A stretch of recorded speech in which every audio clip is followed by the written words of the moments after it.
Hello everyone, welcome to the channel. Before we start today's case, I want to ask for your support by subscribing to the channel. Your subscription is very important to us, so please subscribe to support us, click the like button, and let's get into the case. Frank Harmon's weathered hands gripped the wheel of the Northern Light with the familiarity of a man who had spent most of his 52 years navigating the treacherous waters surrounding Kodiak Island. The early June morning carried the promise of a good catch. Salmon were running, and the reports from other boats confirmed what his instincts had already told him. Today would be profitable, God willing and the weather holding. The 60-foot commercial fishing vessel cut through the choppy waters of the Gulf of Alaska, the diesel engine's steady rumble a comforting constant beneath his feet. Frank had inherited the boat from his father 27 years ago, and though he'd updated much of the equipment over the decades, the Northern Light retained the character and soul his father had imbued it with. The weathered teak trim, the particular creak of the cabin door, these were as familiar to Frank as his own reflection. Weather report just came in, called Noah Jensen, Frank's first mate of 15 years. Though only 38, Noah's face bore the marks of a lifetime spent fighting the elements, deep lines around his eyes from squinting against the glare off the water, skin leathered by wind and salt. Looks clear through the afternoon, but they're saying a front might move in by evening. Frank nodded, eyes fixed on the horizon. We'll be back before then. How's Miguel doing with the nets? All set. Kid's a fast learner. Miguel Reyes was the newest addition to Frank's three-man crew, a 26-year-old from Seattle, with 2 seasons of Bristol Bay fishing under his belt. Frank had been hesitant to take on someone relatively green, but good deckhands were getting harder to find, and Miguel had proven himself capable, if occasionally over-eager. Coffee's ready, Noah added, handing Frank a steaming mug. Frank accepted it with a grunt of appreciation. The bitter liquid burned down his throat, a welcome warmth against the persistent chill of an Alaskan June morning. Even with summer approaching, the temperature hovered in the low 50s, and the wind off the water cut through even the heaviest foul-weather gear. Should hit the grounds in about 20 minutes, Frank said, checking the GPS coordinates against the dog-eared charts he kept in the wheelhouse. Technology had changed the fishing industry dramatically since he'd started working on his father's boat as a teenager, but Frank maintained a healthy skepticism of anything that required batteries or satellites. The charts had never failed him. They'd been marked and updated by 3 generations of Harmons. Noah leaned against the console, sipping his own coffee.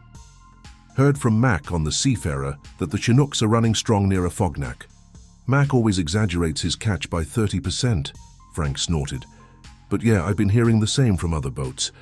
We'll start with the usual spot and work our way north if we need to. The sun rose higher as they approached their first planned fishing ground, a stretch of water about 12 miles offshore, where the continental shelf created an upwelling that attracted feeding salmon. Frank had been working this particular spot for decades and knew its rhythms better than most.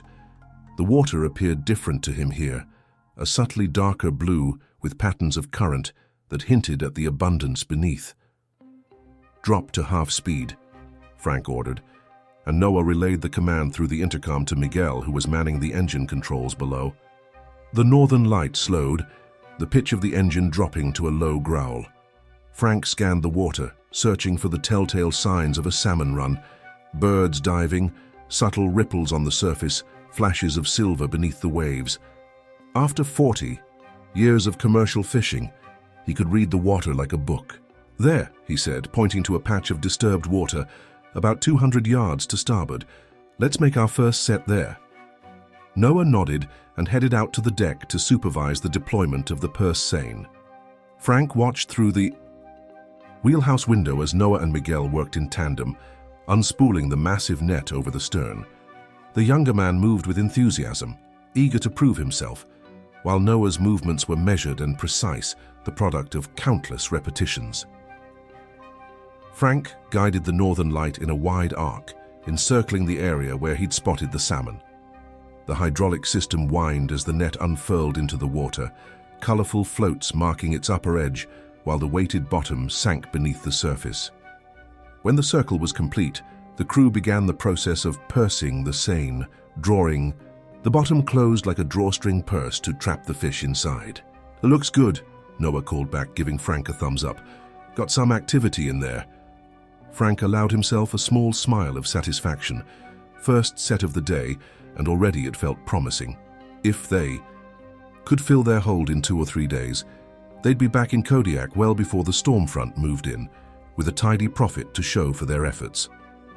As the crew worked to haul in the net, Frank maintained the boat's position, making minor adjustments to counter the drift of the current. Through the window he could see Miguel's face split in a wide grin as the first salmon came into view, their silver bodies flashing in the morning sun as they thrashed against the netting. "Good call, Captain," Miguel shouted, the excitement evident in his voice. "Looking like a solid set." Frank acknowledged the praise with a nod, though inwardly he felt the familiar rush of pride that came with a successful catch. Some things never changed, no matter how many seasons you had under your belt. The hydraulic winch strained as it pulled the net and its contents toward the boat. Frank estimated they had perhaps 2,000 pounds of salmon in this first set, a decent start to the day. 4 or 5 more sets like this, and they'd be well on their way to a full hold. As the net drew closer to the boat, Frank noticed a disturbance in the water about 50 yards out, a smooth, dark shape, moving just beneath the surface, larger than any salmon. His experienced eye recognized it immediately, a predator drawn to the struggling fish in the net. "Keep an eye out," he called to Noah through the open window. "We've got company." Noah looked up from the winch controls, following Frank's gaze, to the disturbance in the water. His expression hardened as he spotted the dorsal fin that briefly broke the surface before submerging again. "Orca," Noah confirmed, his voice tightening. "Big one, too." Frank frowned. Orcas weren't uncommon in these waters. The massive marine mammals were apex predators that followed the salmon runs just as the fishermen did. Usually, they kept their distance from the boats, finding easier meals elsewhere in the abundant seas. Occasionally, though, a bold individual would attempt to steal from the nets, seeing the concentrated fish as an opportunity for an easy feast. "Get that net in faster," Frank ordered, increasing the boat's idle, slightly to maintain better control. Miguel grabbed the acoustic deterrent. Miguel hurried to comply, retrieving the specialized underwater speaker from its storage compartment. The device emitted sounds designed to discourage marine mammals from approaching too closely, not always effective, but worth trying. Frank watched the water warily as the dark shape circled wider around the boat. Something about this particular orca's behavior set his nerves on edge. Most killer whales he'd encountered over the years demonstrated a cautious curiosity about the fishing vessels, but this one moved with what seemed like deliberate purpose, its circles growing gradually tighter around the northern light and its precious catch. The hydraulic winch groaned as Noah increased its speed, attempting to pull in the bulging net before the orca could make a move on their catch. Frank could see now that they had even more salmon than he'd initially estimated, perhaps 3,000 pounds or more, their bodies forming a writhing silver mass as they were lifted from the water. The orca surfaced again, closer this time, its tall dorsal fin cutting through the water like a black sail. Frank caught a glimpse of its massive body, easily 20 feet long with the distinctive black and white coloration pattern, a male judging by the height of the dorsal fin, and a mature one at that. "He's coming in!" Miguel shouted, pointing, as the orca dove and accelerated directly toward the net. Frank cursed under his breath. "Brace yourselves!" The orca hit the net with precision, its powerful body targeting the section bulging with trapped salmon. The impact sent a shudder through the entire boat, and Frank heard the alarming sound of netting tearing. These animals were incredibly intelligent. This one knew exactly where to strike to maximize the damage and free the most fish. "Net's compromised," Noah called out, his hands working frantically at the controls. "We're losing fish," Frank could see salmon spilling from a tear in the net, and the orca was quick to take advantage, surfacing amid the escaping fish and snatching them with powerful jaws before disappearing beneath the waves again. "Get the rest of that catch in now," Frank ordered. his voice steady despite the adrenaline coursing through him. This wasn't the first time he'd dealt with predators attempting to steal his catch, though orcas were among the most formidable of such thieves. Miguel activated the acoustic deterrent, and a high-pitched pulsing sound began to emanate from the device. The orca reappeared some distance away, seemingly unperturbed by the noise. If anything, it appeared more agitated, swimming in rapid, tight circles before disappearing beneath the surface again. Frank felt a chill that had nothing to do with the morning air. In 40 years on these waters, he'd encountered hundreds of orcas. Most kept their distance or showed only passing interest in the fishing operations.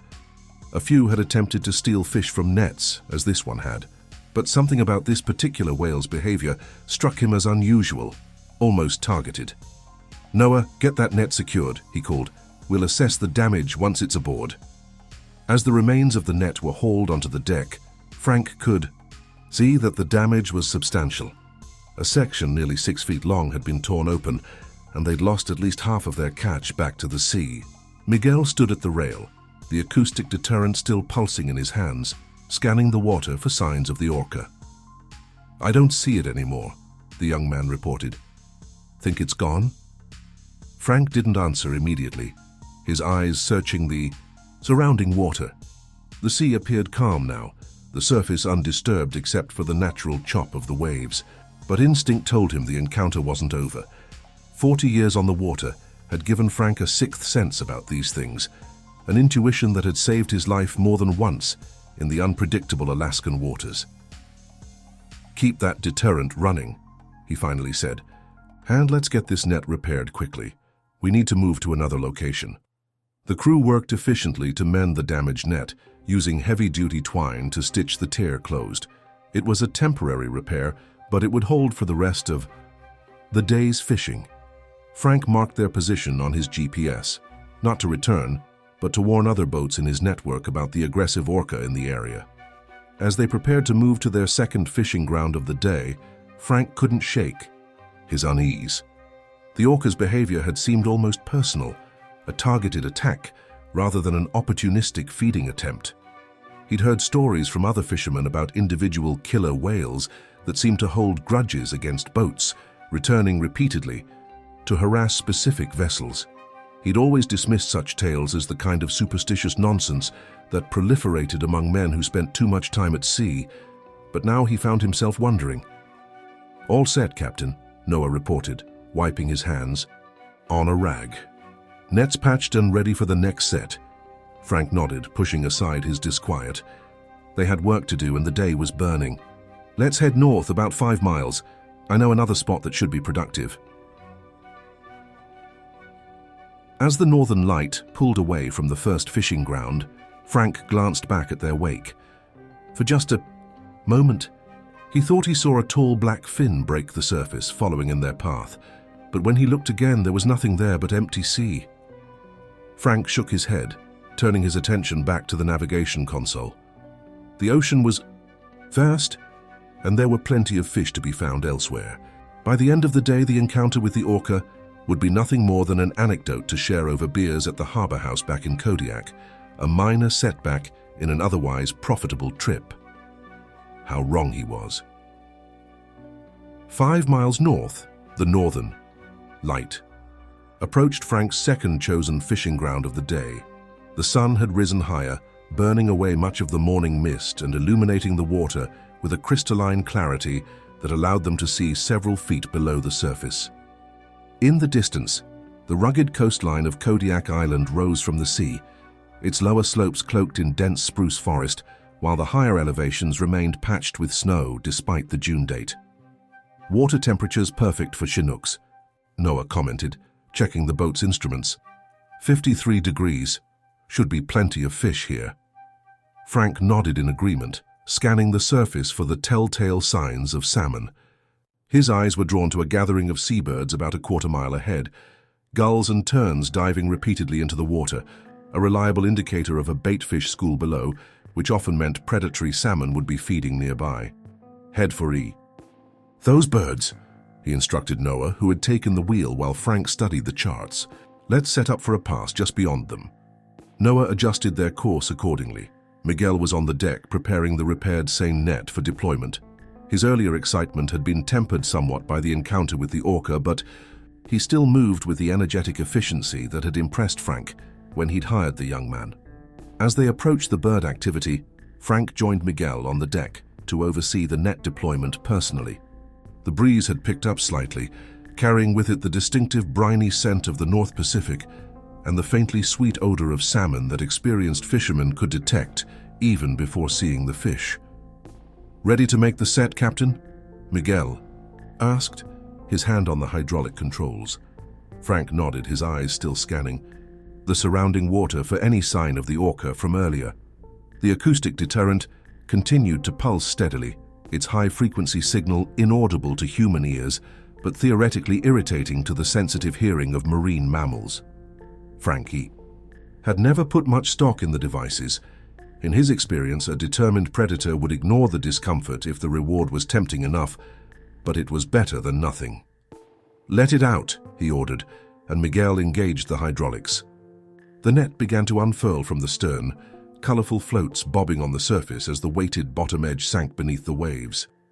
Noah maneuvered the northern light in a careful circle, enclosing a section of the feeding grounds where salmon were likely concentrated. The set went smoothly, the net forming a perfect circle in the water. Frank watched with satisfaction as the pursing cable drew the bottom closed, trapping the fish inside. Almost immediately, the water within the circle began to churn with the movements of captured salmon, a good sign that they'd made a productive set. "Looking good," Miguel called out, grinning as he monitored the tension on the lines. "I can see a lot of action in there." Frank allowed himself a small smile of satisfaction. "Start bringing them in," he instructed, moving to help with the hydraulic winch. Noah remained at the wheel, keeping the boat positioned properly as the crew began to haul in their catch.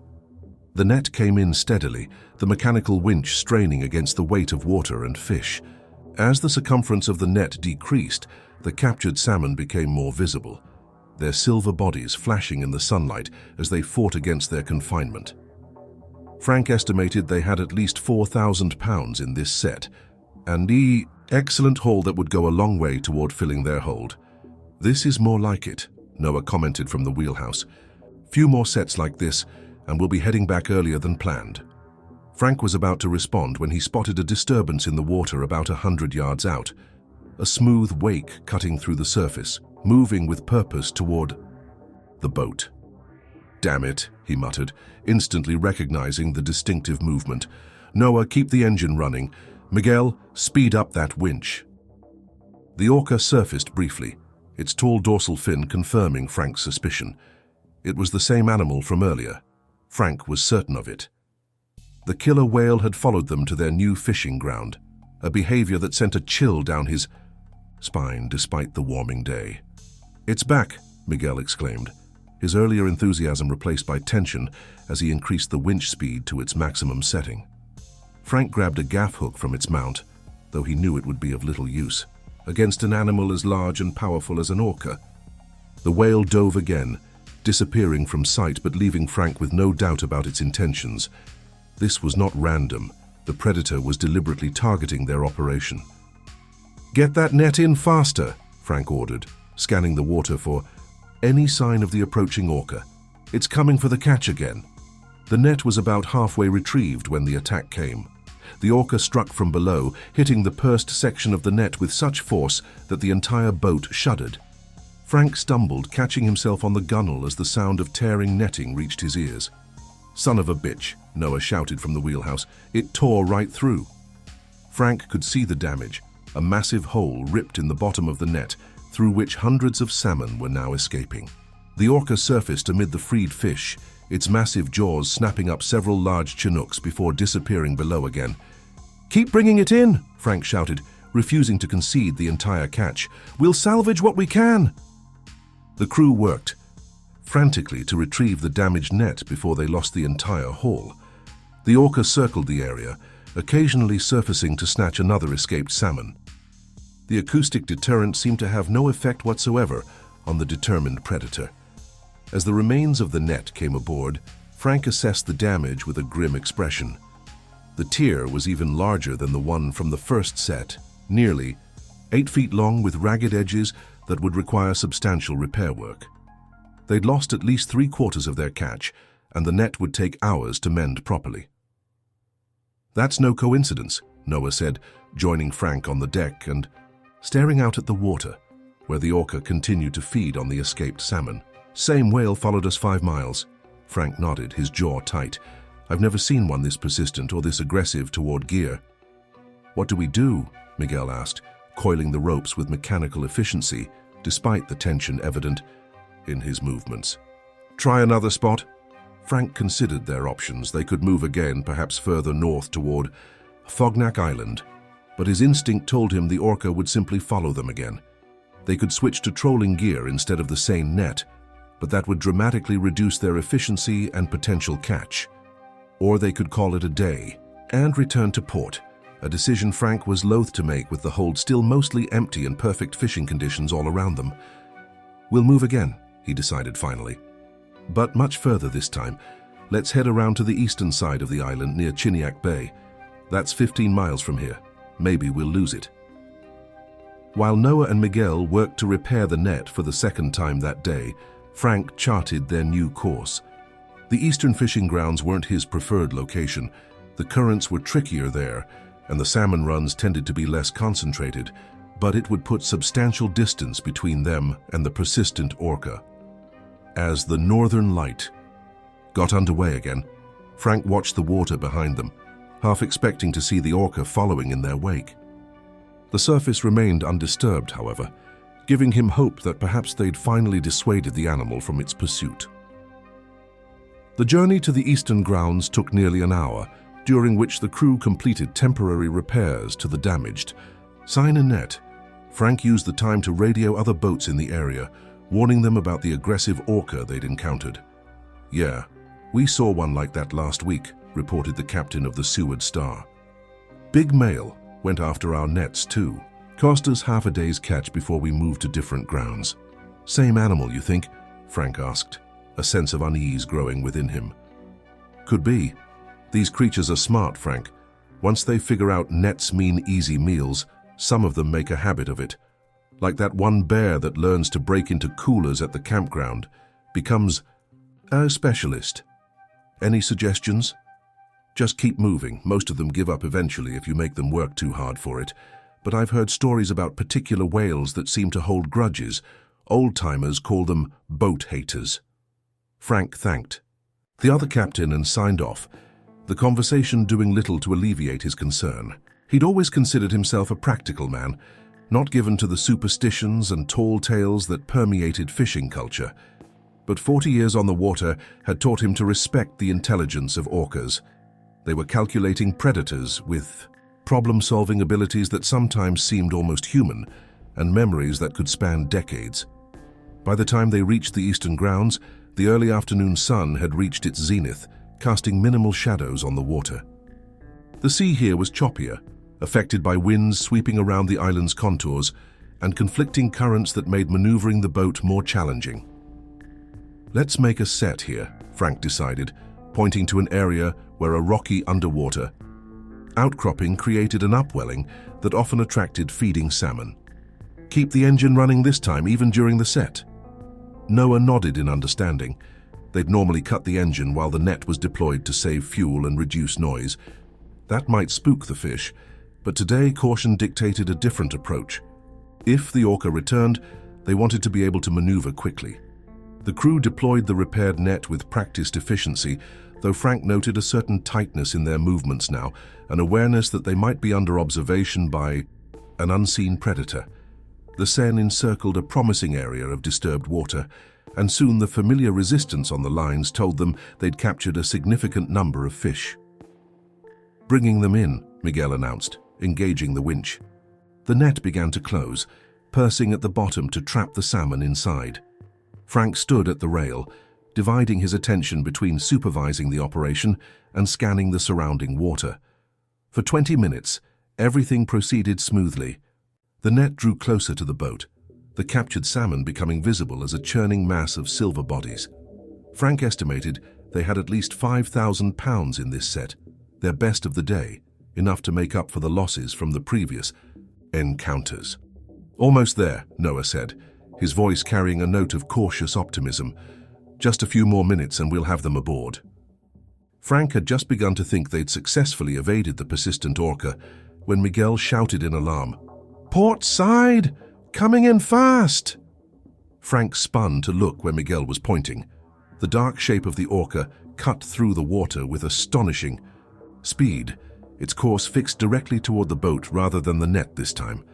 Frank had just enough time to shout a warning before the massive marine mammal rammed the hull of the Northern Light with explosive force. The impact sent everyone staggering. Frank caught himself on the winch housing while Miguel fell hard to the deck. From the wheelhouse, Noah cursed loudly as the boat heeled violently to starboard before righting itself. "What the hell?"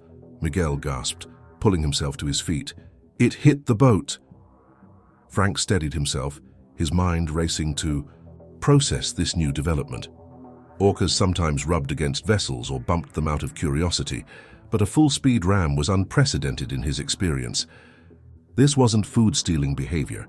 It was something else entirely. "Get that net in now," Frank ordered, his voice steady despite the surge of adrenaline. "Noah, start moving us back toward Kodiak." Before they could comply, the Orca struck, again hitting the hull from beneath with even greater force. The boat lurched upward and then crashed back down, sending equipment sliding across the deck. Frank heard the alarming sound of something cracking, whether hull planking or internal framing he couldn't tell. "Engine's still good," Noah reported. From the wheelhouse, though the strain was evident in his voice. But that felt like it did damage. "Check the bilge pump," Frank called back, moving to help Miguel with the winch. They needed to get the net and its valuable catch aboard as quickly as possible so they could focus on returning to port. Whatever was happening with this particular Orca, Frank wanted no part of it. In 40 years of fishing, he'd never encountered behavior like this, and his priority now was the safety of his crew and vessel. The net was nearly retrieved when the Orca attacked a third time, now targeting the net itself. The powerful animal tore through the seine with terrifying efficiency, creating a massive hole through which the entire catch began to escape. But instead of stopping to feed on the freed salmon, as it had during previous attacks, the Orca immediately circled back toward the boat. "It's coming again," Miguel warned, backing away from the rail. Frank grabbed the younger man's arm. "Get to the wheelhouse, now!" Both men were only halfway across the deck when the Orca struck the hull again, this time hitting with such force that the Northern Light heeled over to port at a dangerous angle. For a heart-stopping moment, Frank thought they might capsize, but the boat slowly righted itself, settling lower in the water than before. "We're taking on water," Noah shouted from the wheelhouse. "Bilge pump's running, but it's not keeping up." Frank and Miguel reached the wheelhouse, where Noah was dividing his attention between the navigation controls and the vessel's monitoring systems. The diagram of the hull on the digital display showed water accumulating in multiple compartments, clear evidence of serious breaches in the integrity of the Northern Light. "I'm calling it in," Frank decided, reaching for the radio. The situation had escalated beyond anything he'd anticipated, and pride had no place when lives were at stake. Coast Guard. This is fishing vessel Northern Light.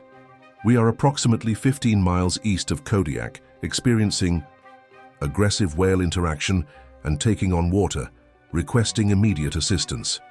The radio crackled with static before the reply came through. "Fishing vessel Northern Light. This is Coast Guard Station Kodiak. Understand you are taking on water due to whale interaction.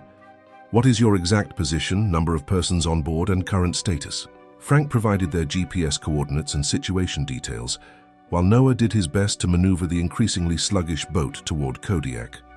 Miguel had gone below to assess the damage and attempt emergency patches. "Understand, Northern Light. We are dispatching a response vessel to your location. Estimated arrival time 45 minutes. Can you maintain flotation until then?" Frank exchanged glances with Noah, whose tight expression reflected his own concern. The Northern Light was settling deeper by the minute, the engine straining as the propeller's angle in the water changed with the increasing weight. Uncertain, Frank replied honestly. We're attempting temporary repairs. We'll advise of changes. In status. Understood. Maintain radio contact. Coast Guard out. As Frank replaced the radio handset, Miguel emerged from below decks, his face grim and his clothing soaked. It's bad, Captain, he reported. At least 2 major breaches in the starboard hull about midship. I've stuffed life jackets into the worst of it to slow the intake, but it's coming in faster than the pumps can handle. Frank processed this information quickly.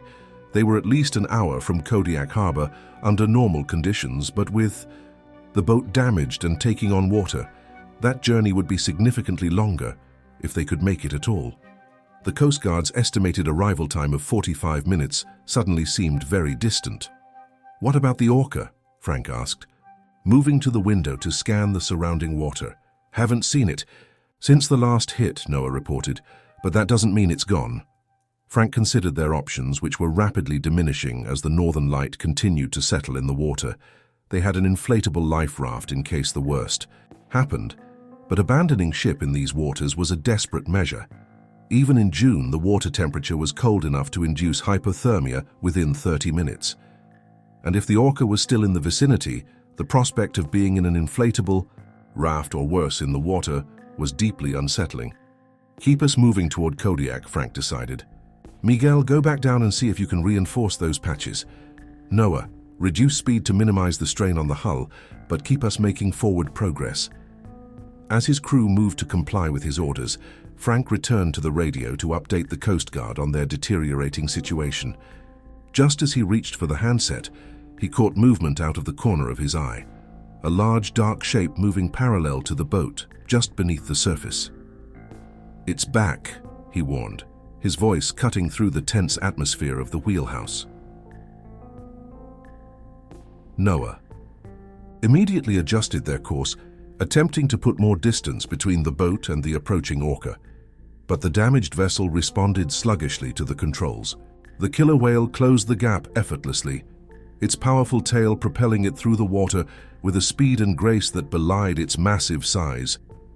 "Brace for impact!" Frank shouted into the intercom, his warning reaching Miguel in the hold. Just before the Orca struck. This time the blow came at the stern, directly impacting the rudder assembly with devastating effect. The steering wheel spun violently in Noah's hands, nearly breaking his wrists before he could release his grip. The boat yawed hard to port, the engine racing as the damaged propeller partially emerged from the water. "Lost steering," Noah reported, grimly, attempting to compensate with the throttles but finding limited response. "We're dead in the water, Frank." Frank felt a cold certainty settle over him. The Northern Light, his father's boat, his own livelihood for nearly 3 decades, was not going to make it back to harbor. The only question now was whether they could keep her afloat long enough for the Coast Guard to reach them. "Miguel," he called into the intercom, "get up here now. Bring the emergency gear." While they waited for Miguel to return from the hold, Frank and Noah watched through the wheelhouse windows as the Orca circled their stricken vessel. The killer whale moved with an almost leisurely confidence now, as if aware that its prey was fatally wounded and escape was impossible. "I've never seen anything like this," Noah murmured, his normally stoic demeanor shaken by the calculated aggression they were witnessing. "It's like it has a vendetta." Frank didn't respond immediately, his mind racing through decades of experience on these waters, searching for precedent or explanation. He'd heard stories, of course, fishermen's, tales of rogue orcas that targeted specific boats, passed down like maritime folklore. He'd always dismissed such accounts as exaggerations or misinterpretations of normal predatory behavior. Now, watching the massive black and white form cutting through the water around his crippled boat, he wasn't so sure. Miguel burst into the wheelhouse, his arms full of survival gear, life jackets, the emergency locator beacon, and a waterproof bag containing flares and first aid supplies. "How bad is it below?" Frank asked, already knowing the answer from the younger man's expression. "Water's up to my knees in the hold," Miguel reported, distributing the life jackets. "Pumps are overwhelmed. I give us 30 minutes, maybe less." Frank nodded, accepting the life jacket but not immediately putting it on. Radio the Coast Guard again. Tell them our condition and that we may need to abandon ship. While Noah made the call, Frank continued to track the Orca's movements through the wheelhouse window. The killer whale had ceased its circling and now hovered about 50 yards off their port side, its tall dorsal fin cutting through the surface like the sail of a miniature black ship. The animal seemed to be watching them, its behavior displaying an unsettling level of calculated intent. Coast Guard says they're pushing their vessels to maximum speed, Noah reported after completing the radio call. ETA now 30 minutes. They're advising us to prepare for water evacuation, but remain with the vessel as long as safely possible. Frank weighed their dwindling options. The Northern Light was taking on water rapidly, her engine rendered nearly useless by the damaged propeller and rudder. They were effectively adrift, 15 miles from shore in waters patrolled by an unnaturally aggressive orca that had already demonstrated both the intent and ability to damage their boat. The inflatable life raft would give them a fighting chance if they had to abandon ship before the Coast Guard arrived, but it would also leave them terribly vulnerable. Get the life raft ready, he finally decided. We'll deploy it only if absolutely necessary, but I want it prepared. Miguel nodded and moved to the storage compartment where the compact life raft was stowed. The sophisticated raft was designed to inflate automatically when deployed, creating a covered survival platform capable of supporting the crew for several days if necessary. Assuming, of course, it wasn't compromised by an agitated 20-foot marine predator. Frank finally donned his own life jacket, checking to ensure the whistle, light and reflective strips were all functional. A lifetime on the water had taught him to respect its dangers, and he'd always maintained the highest safety standards aboard his vessel. Now, as the Northern Light settled lower with each passing minute, he was grimly grateful for that discipline. Update the other boats in the area, he instructed Noah. Let them know what's happening and to keep clear of this location. Noah had just begun transmitting when a tremendous impact rocked the boat, sending all three men sprawling across the tilting deck of the wheelhouse. The Orca had renewed its attack, striking the already damaged hull with what felt like redoubled force. "It's going to capsize us," Miguel shouted, clinging to a bolted-down chart table to maintain his balance. Frank fought his way back to his feet, making a split-second decision. "Deploy the raft, now!" Miguel didn't need to be told twice. He grabbed the compact life raft container and staggered to the door of the wheelhouse, making his way onto the listing deck with Frank and Noah close behind. The Northern Light had developed a severe list to starboard. Her port rail now lifted high above the water, while the starboard side dipped dangerously close to the waves. The Orca struck again before they could deploy the raft, hitting the submerged section of the hull with such force that the entire boat shuddered. Frank heard the ominous sound of rending timbers and knew they were out of time. "Over the port side," he ordered, helping Miguel manhandle the life raft container to the higher rail. "Pull the cord as you throw it." Miguel yanked the activation cord and heaved the container over the rail. It fell the short distance to the water, where it immediately began to inflate with a loud hiss of compressed gas. Within seconds, the bright orange raft had expanded to its full size, bobbing on the waves about 10 feet from the listing boat. "Go!" Frank shouted, giving Miguel a push toward the rail. The younger man hesitated only briefly before climbing over and dropping into the water, swimming the short distance to the raft with powerful strokes. Noah was next, pausing only to grab the waterproof emergency bag before following Miguel's path into the cold Alaskan waters. Frank remained aboard the dying vessel a moment longer, decades of captain's instinct making him reluctant to abandon his boat despite the clear necessity. The decision was made for him when the Orca struck again, this time with such catastrophic force that the Northern Light lurched violently to starboard. The boat was capsizing, rolling over as water flooded in through multiple breaches in the hull. Frank knew he had seconds to get clear before he was trapped. With a final glance at the wheelhouse where he'd spent so much of his life, Frank Harmon pulled himself over the port rail and dropped into the Gulf of Alaska, just as his beloved boat began its final roll. The shock of the cold water drove the breath from his lungs, despite the protection of his foul-weather gear and life jacket. 45-degree water was no joke, even in June, and Frank knew they had limited time before hypothermia became a real danger. He struck out for the life raft, where Noah and Miguel were already pulling themselves aboard. "Captain," Miguel called, extending an arm to help Frank the final distance. Frank had nearly reached the raft when he felt it, a massive presence, moving through the water beneath him, a shadow passing under his kicking legs. Instinctively, he redoubled his efforts, lunging for Miguel's outstretched hand. Their fingers had just connected when Frank felt a tremendous force close around his right leg. Pain exploded through his calf as the orca's jaws clamped down, powerful, enough to crush bone had the animal exerted its full strength. Instead, the killer whale seemed to be gripping rather than severing, a predatory technique Frank had observed them using with seals and sea lions, designed to incapacitate rather than kill immediately. "It's got me!" he managed to shout before being yanked backward, breaking his grip on Miguel's hand. The world became a chaotic blur of water and sky as the orca pulled him under. Through the burning in his lungs and the searing pain in his leg, Frank maintained enough presence of mind to know he was in the clench of the ocean's apex predator, a creature that regularly took down whales many times its size. His chances of survival were virtually nil, and yet something unexpected happened. After pulling him perhaps 10 feet below the surface, the orca suddenly released his leg. Frank kicked reflexively with his uninjured limb, fighting his way back toward the light above, his lungs screaming for air. He broke the surface with a desperate gasp, coughing and sputtering as he gulped in precious oxygen.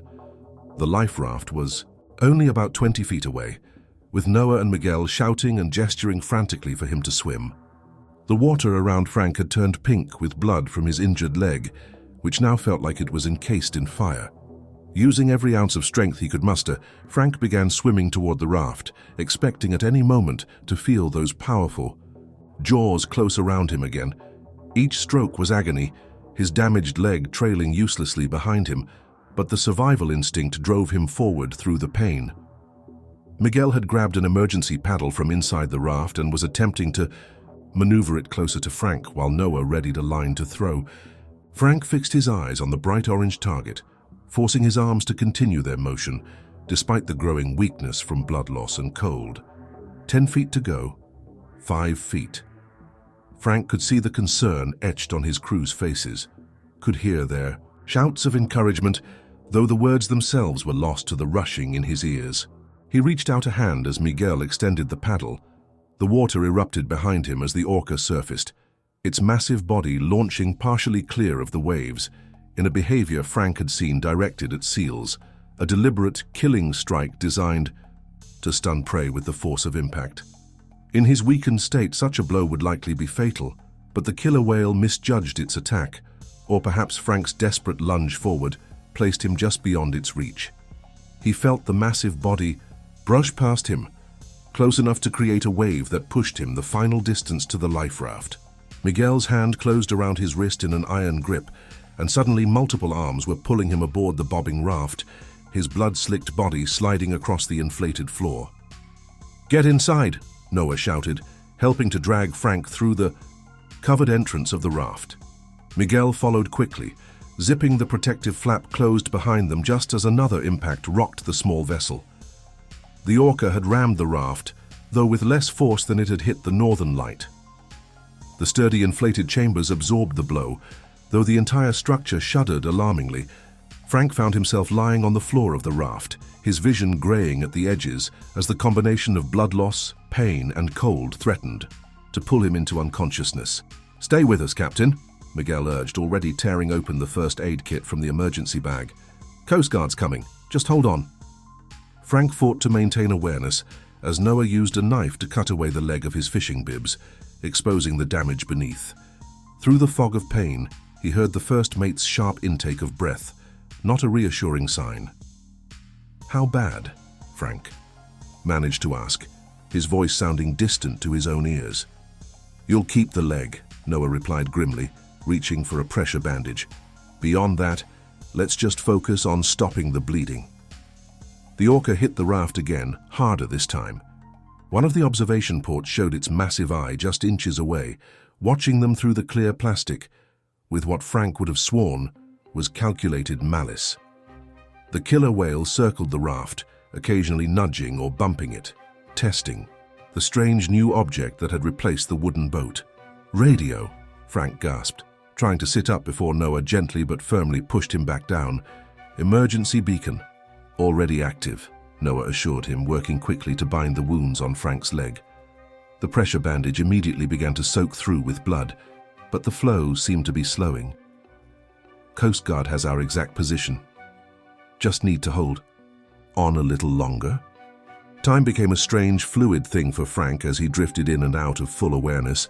The raft continued to rock with occasional impacts from the circling Orca, though none were delivered with the full force the animal had demonstrated against the boat. Perhaps the unfamiliar texture of the inflated chambers confused the predator, or maybe it was simply biding its time, waiting for a more vulnerable moment. Miguel maintained a continuous watch through the observation ports, tracking the Orca's movements and providing updates. Noah focused on treating Frank's injuries as best he could with the limited supplies in the emergency kit, applying multiple pressure bandages and elevating the damaged leg to reduce blood flow. "It's staying close," Miguel reported, after what might have been minutes or hours. Frank couldn't tell. "Still circling, but the hits have stopped for now." Frank forced himself to focus, fighting through the pain and encroaching hypothermia. His decades of experience told him they were far from safe. Orcas were patient hunters, capable of waiting hours for the right moment to strike. This one had already demonstrated an unusual level of aggression and apparent calculation. If the Coast Guard didn't reach them soon, their situation could deteriorate rapidly. "Flares," he instructed, his voice stronger now as clarity returned somewhat. "Fire one now, save the others for when we hear the Coast Guard approaching." Noah nodded, retrieving a flare gun from the emergency kit. He unzipped the raft's entry flap just enough to extend his arm outside, aimed at the sky, and fired. The bright red star arced high above them, illuminating the scene with an eerie crimson glow before beginning its slow descent. In that brief illumination, Frank caught a clear view of their attacker. The Orca was massive, even for its species, at least 20 feet long, with a towering dorsal fin that stood nearly 6 feet tall, marking it as a mature male. Its distinctive black and white coloration pattern gleamed wetly in the flare light, and Frank could make out several unusual scars along its left flank, pale lines that suggested previous encounters with boat propellers or fishing gear. The flare died, and the entry flap was resealed. Frank found himself wondering about the history of the animal that had so systematically destroyed his boat and nearly killed him. Had the scars come from the Northern Light herself during some previous fishing season? Was this calculated attack actually an act of recognition and retaliation? The thought seemed absurd, and yet it aligned with what he knew of Orcas' intelligence and long memories. "Any sign of the Coast Guard?" he asked, shifting position slightly and wincing as fresh pain shot through his injured leg. Miguel shook his head. "Not yet, but they should be close now." As if in response to his words, a new sound became audible over the slap of waves against the raft, the distant but distinctive thrum of powerful engines. All three men froze, listening intently as the sound grew gradually louder. "That's them," Noah confirmed, reaching for the flare gun again. "Miguel, get the handheld radio." The young deckhand retrieved the waterproof radio from the emergency bag, switching it on and tuning to the emergency channel. Coast Guard, this is the crew of fishing vessel, Northern Light. Now, in life raft. Do you copy?" After a moment of static, a response crackled through. "Life raft crew, this is Coast Guard vessel, Monroe. We have your position and are approaching from the southwest. Please confirm your status." 3 crew aboard raft, captain injured with leg wound from Orca attack. Vessel completely lost. Be advised, aggressive Orca still in immediate vicinity. There was a noticeable pause before the Coast Guard responded. "Understood. We're approximately 5 minutes from your position. We'll approach with caution. Fire a flare if you can do so safely." Noah unzipped the entry flap again and fired another flare into the darkening sky. The sun was beginning to lower toward the western horizon, casting long shadows across the water and adding a new urgency to their situation. Night rescues were significantly more dangerous, and the dropping temperature would accelerate the effects of exposure and hypothermia. "I see your flare," the Coast Guard radio operator confirmed. "Maintain your position. We're inbound." Frank felt a surge of relief, though he knew they weren't safe yet. The Orca continued to circle their raft, its massive dorsal fin cutting through the surface at regular intervals. As the Coast Guard vessel approached, how would the animal react? Would it retreat from the larger boat, or would it display the same unusual aggression it had shown toward the Northern Light? "Keep tracking that Orca," he instructed Miguel. "If it starts acting differently, I want to know immediately." Miguel nodded, returning his attention to the observation port. For several minutes, the only sounds were the gradually increasing rumble of the approaching Coast Guard engines and the lap of waves against the raft. Frank focused on controlling his breathing, using techniques he'd learned in survival training to manage pain and conserve energy. "I can see their lights," Noah reported suddenly, peering through an observation port on the opposite side from Miguel. "Maybe half a mile out now." Frank allowed himself to hope that the worst was behind them. With proper medical attention, he would recover from his injuries.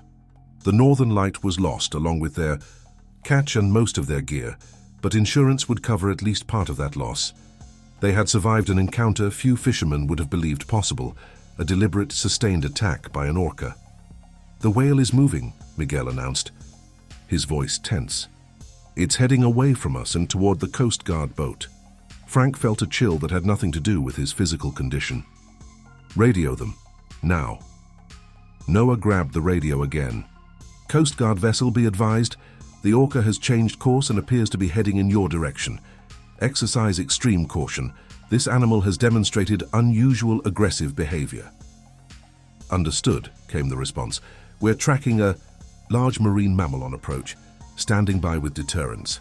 Through the observation port, Frank could now make out the distinctive profile of the Coast Guard response vessel, a 45-foot medium response boat equipped for search and rescue operations. Its powerful spotlights swept the darkening water, and even from this distance, Frank could see crew members moving purposefully about the deck. The Orca's dorsal fin was visible intermittently as it moved with incredible speed toward the approaching vessel. Frank found himself holding his breath, waiting for the inevitable confrontation. The Coast Guard crew were professionals, but they would never have encountered a situation quite like this before. Orcas simply didn't behave this way, except apparently this one did. What happened next unfolded with a surreal clarity that Frank would remember for the rest of his life. The Coast Guard vessel slowed as it approached the area where the Orca had been spotted, its spotlights scanning the water ahead. For a moment, there was no sign of the massive predator, as though it had vanished into the depths. Then, without warning, the Orca surfaced directly in front of the Coast Guard boat, its 20-foot body launching partially clear of the water, in a spectacular breach that sent spray flying. The helmsman reacted instantly, veering hard to port to avoid a collision. The maneuver was successful, but it temporarily slowed their approach to the life raft. The Orca circled back, pacing the Coast Guard vessel as it regained its course. From the life raft, Frank could see crew members deploying some type of acoustic deterrent device, likely similar to the one that had proven so ineffective aboard the Northern Light. For several tense minutes, a strange marine ballet played out as the Coast Guard boat maneuvered steadily toward the life raft, while the Orca shadowed its movements, occasionally making close passes, but not directly engaging. "They're almost here," Noah reported, his voice tight with anticipation. "Maybe 200 yards now?" Frank nodded, allowing himself to believe they might actually make it through this ordeal. The Coast Guard vessel was larger and more powerful than the Northern Light had been, with multiple crew members specifically trained in emergency response. Even the unusually aggressive Orca seemed hesitant to directly challenge this new adversary. When the Coast Guard boat was within 50 yards of their position, something unexpected happened. The Orca, which had been pacing the vessel's port side, suddenly dove and disappeared from view. For a full minute, there was no sign of the massive predator, creating an eerie calm broken only by the steady rumble of the Coast Guard's engines and the slap of waves. "Where did it go?" Miguel asked, scanning the water through all available observation ports. Frank didn't respond, a sense of foreboding settling over him. In his decades on the water, he'd observed enough predatory behavior to recognize the stillness before a strike. The Orca wasn't retreating, it was repositioning. The Coast Guard vessel had slowed to maneuvering speed as it closed the final distance to the life raft, preparing for the delicate operation of retrieving 3 men, one seriously injured, from the small inflatable platform. They were perhaps 30 yards away when it happened. The water erupted directly in front of the Coast Guard boat as the Orca shot upward in a full breach, its massive body clearing the surface completely before crashing back down in a spectacular display of power. It wasn't an attack. The animal made no contact with the vessel, but the message seemed clear, a territorial display, a warning. The Coast Guard helmsman maintained course, though at a reduced speed. Over the radio, they instructed the life raft occupants to prepare for retrieval, explaining that 2 rescue swimmers would be deployed to secure Frank to a backboard before bringing him aboard, followed by Noah and Miguel. As the Coast Guard vessel maneuvered to within 15 yards of the life raft, the Orca made one final pass, surfacing between the 2 craft as if making a last statement of dominance. For a brief moment, its massive eyes seemed to fix directly on the observation port where Frank was watching, a gaze so direct and seemingly purposeful that a shiver ran down his spine despite the rational part of his mind dismissing the notion. Then, with a powerful sweep of its tail, the Orca dove and disappeared into the deepening twilight. This time it didn't resurface. The rescue itself proceeded with the efficient precision characteristic of Coast Guard operations. 2 rescue swimmers entered the water, a calculated risk given the recent Orca presence, but a necessary one given Frank's condition. They quickly reached the life raft, assessed Frank's injuries, and carefully transferred him to a specialized backboard designed for water rescues. The pain of being moved nearly caused Frank to lose consciousness, but he fought to remain aware, unwilling to surrender to darkness while still in the water. The rescue swimmers were professional and reassuring, explaining each step as they secured him to the backboard and began the careful process of moving him to the Coast Guard vessel. "You're doing great," one of them encouraged as they guided the backboard alongside the boat, where crew members waited with a hydraulic lift system. Almost there now.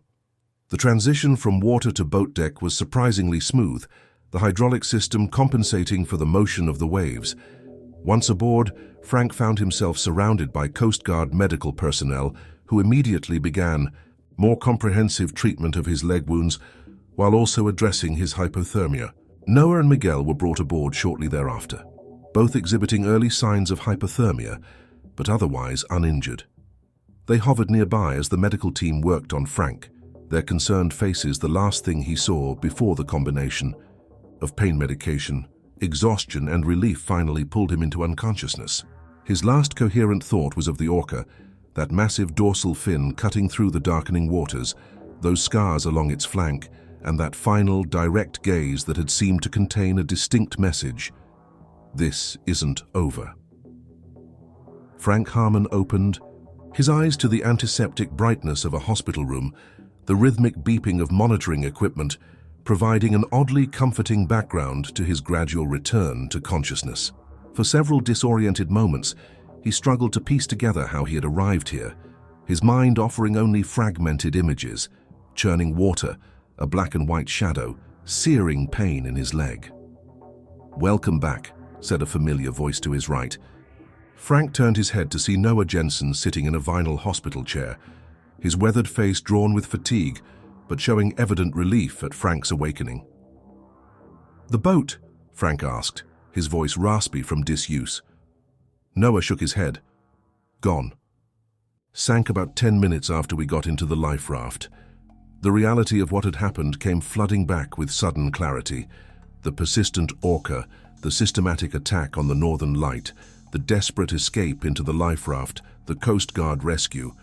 Frank immediately tried to sit up, looking down at his right leg, which was elevated beneath the hospital blanket. "Easy," Noah cautioned, placing a restraining hand on Frank's shoulder. "You've had surgery. Doc says you'll walk again, but it's going to take some time. Frank settled back against the pillows, processing this information. How bad? Could have been worse. The bite damaged muscle and broke the fibula, but missed the major arteries. You lost a lot of blood, and there was concern about infection from the Orca's mouth bacteria, but they hit you with strong antibiotics right away. How long have I been here? 2 days. They kept you sedated after the surgery yesterday morning. 2 days. Frank tried to wrap his mind around the lost time, the sudden violent transition from being a working fisherman to a hospital patient facing a long recovery. His entire adult life had been defined by physical capability, by the ability to handle the demanding work of commercial fishing in some of the world's most challenging waters. Now, in the span of a few hours, everything had changed. "Miguel?" he asked, suddenly concerned for the younger crew member. "He's fine. Staying at his cousin's place in town. He'll be by later today," Noah assured him. "He spent all of yesterday here until the nurses finally kicked him out." Frank nodded, relieved. Then another, more pressing question occurred to him. Insurance? Noah's expression told Frank everything before he even spoke. "I called them yesterday. They're questioning the claim." "Questioning on what grounds?" "They're saying attack by marine mammal isn't specifically covered under the policy, and they're skeptical about the entire incident. Apparently documented. Cases of orcas deliberately attacking fishing vessels are extremely rare." Frank felt a surge of anger that momentarily overshadowed the pain in his leg. "We had 3 witnesses. The Coast Guard saw it too." The Coast Guard report confirms they observed an orca displaying unusual proximity to their vessel during the rescue, but they arrived after the attack on our boat. "They can't officially corroborate that part," Noah explained, his own frustration evident. "I've been making calls to a maritime lawyer. He thinks we have a case, but it could take months to resolve." Frank closed his eyes, absorbing this new complication. The Northern Light had been both his livelihood and his largest financial asset, representing decades of investment and hard work. Without insurance coverage, the path forward became significantly more challenging. "What about the other boats? In the area?" he asked after a moment. "The Seward Star reported similar orca behavior last week. Captain filed a report, but nothing as serious as what happened to us. His nets were damaged, but his boat wasn't targeted," Noah replied. "I've put out the word to the fleet, asking if anyone else has had unusual encounters. So far, just a few reports of orcas taking fish from nets, which isn't that uncommon." A knock at the door interrupted their conversation. A woman in a white coat entered, her professional demeanor softened by a warm smile. "Mr. Harmon, good to see you awake. I'm Dr. Patel, the orthopedic surgeon who worked on your leg." Frank attempted to sit up straighter, wincing as the movement sent a wave of pain through his injured limb, despite the medication dulling his senses. "How bad is it, Doc? Straight talk." Dr. Patel pulled up a rolling stool beside the bed, her expression serious but not grim. "The damage was significant, but manageable. The orca's teeth penetrated deep into the calf muscle and fractured your fibula. That's the smaller of the 2 lower leg bones. You're fortunate it didn't sever any major blood vessels, or you likely wouldn't have made it to shore." She lifted the chart at the foot of his bed, reviewing the notes. "We've repaired the muscle damage and set the bone. There was some concern about infection. Orca mouths contain bacteria that can cause serious complications, but the antibiotics seem to be working well. No signs of infection in the latest blood work." "Recovery time?" Frank asked, already calculating the financial implications of being sidelined during the prime fishing season. "You'll be non-weight-bearing for at least 6 weeks, followed by physical therapy that could last several months. Full recovery. Where you're back to the level of physical activity required for commercial fishing, that could be 6 to 8 months, potentially longer." The timeline hit Frank like a physical blow. 6 to 8 months would take him well past the end of the salmon season, into the winter months when the fishing grounds around Kodiak were all but impassable due to storms and ice. Essentially, he was looking at losing an entire year's income. "That's assuming everything goes well," Dr. Patel continued, her tone gentle but realistic. There may be longer-term complications. Some patients experience chronic pain or weakness after this type of injury. We'll have a better idea of your prognosis once you're further along in the healing process. Frank nodded, his jaw tight. When can I get out of here? I'd like to keep you for at least another day or two to monitor for any signs of infection. After that, assuming you have support at home, we can discuss discharge. After Dr. Patel left, promising to return later with the physical therapist to discuss rehabilitation plans, a heavy silence fell over the hospital room. Noah remained in the chair beside the bed, respectfully allowing Frank space to process the cascade of life-altering information. "You should get some rest," Frank finally said to his first mate. "You look like hell." Noah managed a tired smile. "Takes one to know one, Captain." "Not your captain anymore," Frank replied, the bitterness seeping into his voice despite his attempt to keep it light. "No boat, no captain. We'll figure something out," Noah said with quiet determination. "My brother-in-law is running a tender this season, said he could use an experienced hand if I need work." The implication was clear. Noah was telling Frank he had options, that he wouldn't be left adrift by the loss of the Northern Light. It was both a relief and a twist of the knife. Frank had always prided himself on providing steady work for his crew, on the loyalty that ran both ways. Now he couldn't offer Noah anything except uncertainty. "Take it," Frank told him. "Don't turn down good work on my account." Noah nodded, though his expression suggested the conversation wasn't over. "The community's already talking about a fundraiser. Word spreads fast in Kodiak." Frank grimaced. The thought of being the object of charity, even from well-meaning friends and colleagues, scraped against his pride like sandpaper. He'd spent his entire adult life in fierce independence, building his business through sweat and determination. The idea of accepting handouts, necessary or not, was almost as painful as the injury itself. "We'll see," he said non-committally, unwilling to think about it now.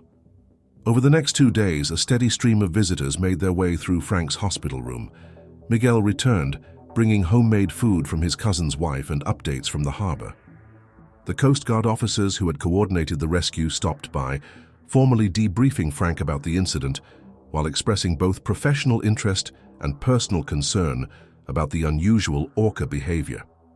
"In 30 years with the Coast Guard, I've never seen or heard of an Orca attacking a vessel like that," admitted Chief Petty Officer Reynolds, the commander of the rescue boat. "They're usually curious about boats, sometimes playful, but not aggressive. This was something else entirely." "Any reports of the same animal causing problems since?" Frank asked. Reynolds shook his head. "Nothing confirmed. We've issued an advisory to vessels in the area, but no similar incidents have been reported in the past 3 days." After the Coast Guard officers left, Dr. Patel returned with discharge plans.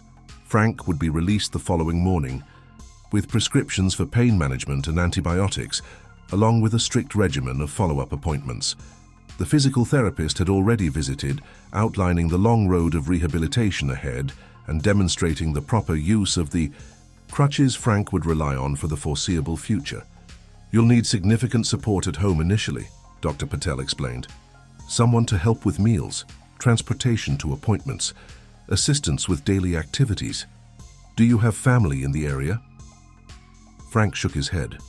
His wife had passed away from cancer 8 years earlier, and their only son had moved to Seattle for college and never returned to Alaska, now working as an environmental engineer with a firm specializing in watershed management. They maintained a cordial if somewhat distant relationship, connecting on holidays and birthdays but little more. "I've got a place lined up," Noah interjected from his now customary position in the visitor's chair. "My sister's rental cabin is empty until tourist season picks up next month. It's all one level with a ramp instead of steps. She's offering it at a reduced rate." Frank started to protest, but Noah cut him off with a raised hand. "Before you go all proud fisherman on me, the reduced rate is still enough to cover her. Costs? It's not charity, it's community. And it's only temporary until you figure out next steps." Reluctantly, Frank agreed. His own house, perched on a bluff overlooking Chiniak Bay, featured a steep driveway and multiple staircases, entirely impractical for someone with limited mobility. The rental cabin would provide a more manageable environment for the initial stages of his recovery, and the reduced rate was a practical consideration given his suddenly precarious financial situation. The following morning, Miguel arrived to help with the discharge process, bringing clothes to replace the hospital gown and a quiet determination to be useful. Frank was surprised to find himself genuinely appreciative of the young man's presence as he navigated the humbling experience of being helped to dress, the awkward process of learning to maneuver with crutches while keeping all weight off his injured leg, and the wheelchair journey through the hospital corridors to the waiting truck outside. "Noah's getting the cabin set up," Miguel explained as he helped Frank into the passenger seat, carefully arranging the elevated leg. "He's stocking the kitchen, setting up the bed in the main room so you don't have to deal with the hallway." Frank nodded, feeling a complex mixture of gratitude and discomfort at being the recipient of such care. Throughout his adult life, he had been the provider, the capable one, the person others relied upon. This role reversal, necessary though it was, scraped against his sense of identity.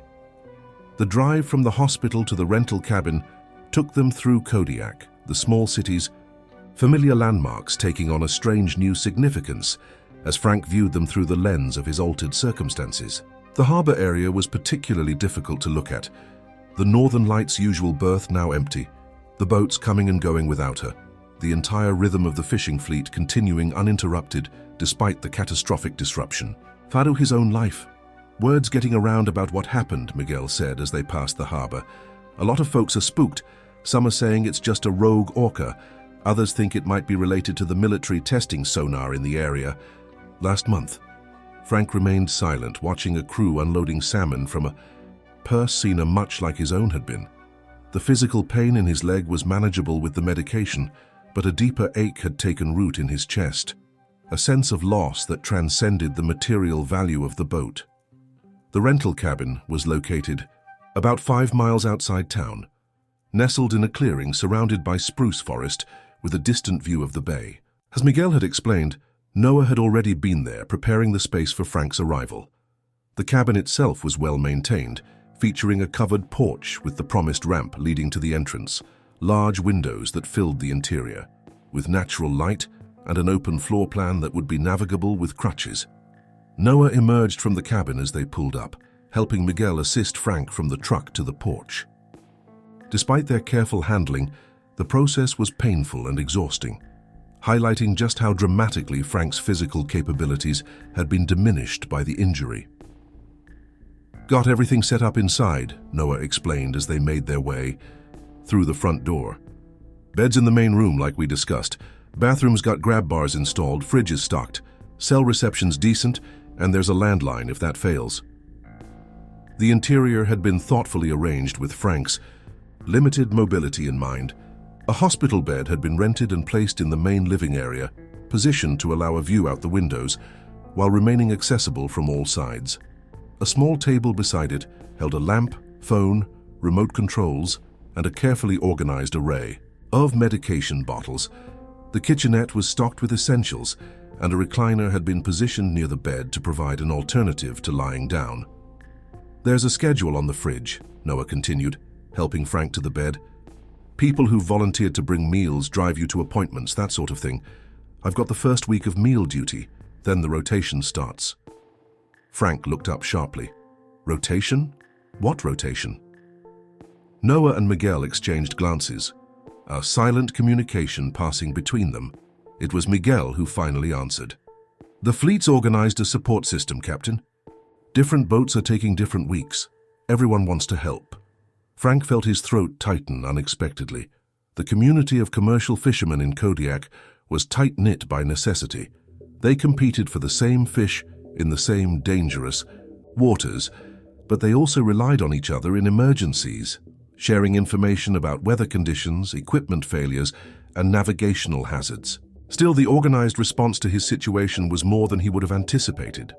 "I don't need," he began, but Noah cut him off. "Yes, you do," his first mate said firmly, "and if it was any one of them in this situation, you'd be first, in line to help, so accept it with grace, Frank." Put that way, there was little room for argument. Frank nodded reluctantly, allowing Miguel to help elevate his injured leg on the pillows that had been arranged at the foot of the bed. The pain was intensifying as the hospital medication wore off, and he was suddenly exhausted, the short journey from hospital to cabin having drained what little energy reserves he had. "Get some rest," Noah said, noting Frank's fatigue. "I'll be back with dinner around 6. Emergency numbers are by the phone, and both Miguel and I are just a call away if you need anything before then." After they left, Frank lay in the unfamiliar bed, listening to the sounds of the forest outside. The rustle of wind through spruce needles, the distant call of a raven, the occasional scurrying of a squirrel across the cabin roof. It was peaceful in a way his life rarely allowed, and under different circumstances, he might have appreciated the forced stillness. Now, however, the quiet only provided space for the questions and uncertainties to grow louder in his mind. What would happen with the insurance claim? Could he afford the lengthy rehabilitation ahead? Would he ever return to commercial fishing?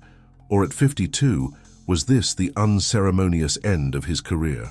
And beneath these practical concerns lay a more primal question. Why had the Orca targeted his boat with such apparent deliberation? Frank's thoughts were interrupted by the ringing of his cell phone. The caller ID showed his son's name, Thomas, and he realized that Noah or Miguel must have contacted him about the accident. "Hello?" Frank answered, suddenly aware of how tired he sounded.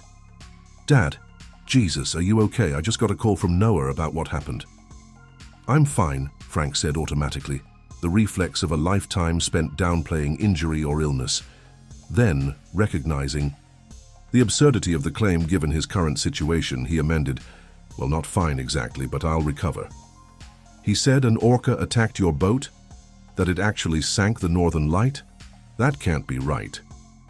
"It's right," Frank confirmed, finding himself strangely reluctant to elaborate. How could he explain the experience to someone who hadn't been there? How could he convey the calculated nature of the attack, the almost personal quality to the orca's persistence? "I'm catching a flight to Anchorage tomorrow morning," Thomas said, his voice taking on the decisive tone that reminded Frank of his late wife. "I should be in Kodiak by tomorrow evening." "You don't need to do that," Frank protested. "You've got work and I'm set up here with plenty of help." "Dad, your boat sank, you nearly died, and you're facing months of recovery. I'm coming. Period. My boss already approved the emergency leave." Frank sighed, recognizing the futility of arguing. Thomas had inherited his mother's stubborn streak, and once his mind was made up, changing it was nearly impossible. Part of Frank was secretly relieved. Despite the community support, the prospect of facing this recovery largely alone had been weighing on him. "Fine," he conceded, "but I'm warning you, it's pretty boring around here. I mostly just lie in bed and take pills." "I'll manage," Thomas replied dryly. "I'll call when I land in Anchorage. Get some rest, Dad." After hanging up, Frank did try to rest, but sleep proved elusive. Every time he closed his eyes, he saw the orca, its massive form moving through the water with lethal purpose, the intelligent eye seeming to fix directly on him, the powerful jaws closing around his leg with controlled pressure. The doctors had explained that post-traumatic stress was a common response to such an experience, that flashbacks and anxiety were to be expected, but understanding the psychological mechanism didn't make it any easier to endure. Instead of sleep, Frank found himself replaying every detail of the encounter, searching for some explanation for the orca's unusual behavior. In 40 years of commercial fishing in Alaskan waters, he'd encountered hundreds of orcas. Most paid little attention to fishing vessels, while some showed curious interest, occasionally following boats or investigating fishing gear. A few opportunistic individuals would take salmon from nets if the opportunity presented itself, an annoying but understandable behavior given their predatory nature. But what had happened to the Northern Light was something else entirely, a sustained, deliberate attack that seemed tactical in its execution.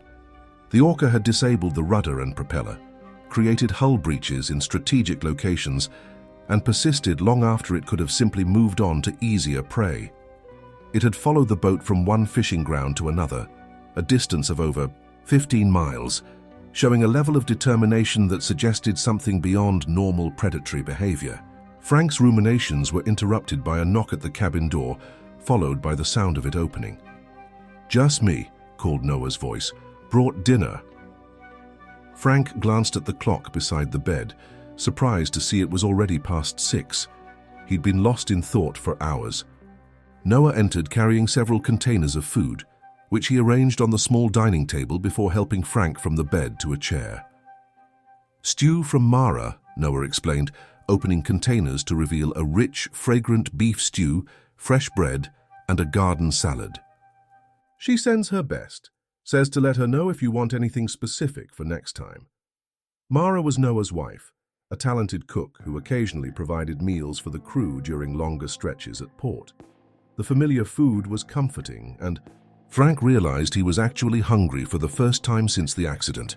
As they ate, Noah updated Frank on developments in his absence, which boats were having successful runs, the latest price per pound being offered by the processors, mechanical issues other vessels were experiencing.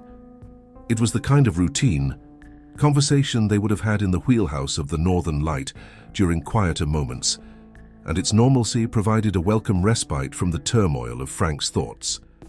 "Heard anything more about the Orca?" Frank asked finally, as Noah was clearing away the dinner containers. Noah paused, his expression shifting. "Nothing confirmed. Plenty of rumors, though. Some say it's been spotted near Cape Chiniac. Others swear it's moved on to the Barren Islands. Fish and Wildlife is apparently interested. They've had a research vessel out taking photos of dorsal fins, trying to identify the specific animal from their catalogue." "Good luck with that," Frank said with a grim chuckle. "Unless they get close, enough to see those propeller scars on its left side. All these killer whales look pretty similar." Noah finished clearing the table, then settled into the chair opposite Frank. "There's something else you should know. Alaska Geographic is sending a reporter over tomorrow. They want to interview you about what happened." Frank frowned. "I'm not interested in being some kind of local celebrity." "It's not about celebrity," Noah countered. "It's about documenting an unusual event, and frankly, it might help with the insurance situation if there's public record of the incident beyond our own testimony." Put that way, it made practical sense, though Frank still disliked the idea of rehashing the experience for public consumption. But Noah was right. The more documentation of the incident, the stronger their position with the insurance company. "Fine," he agreed reluctantly. "But I'm not making it into some kind of sea monster story, just the facts." Noah nodded, then changed the subject to Thomas's impending arrival, discussing sleeping arrangements and transportation from the airport. By the time he left for the evening, promising to return in the morning to help with breakfast and the reporter visit, Frank was exhausted. The pain medication prescribed by the hospital made sleep possible, though it was fitful and populated with vivid dreams.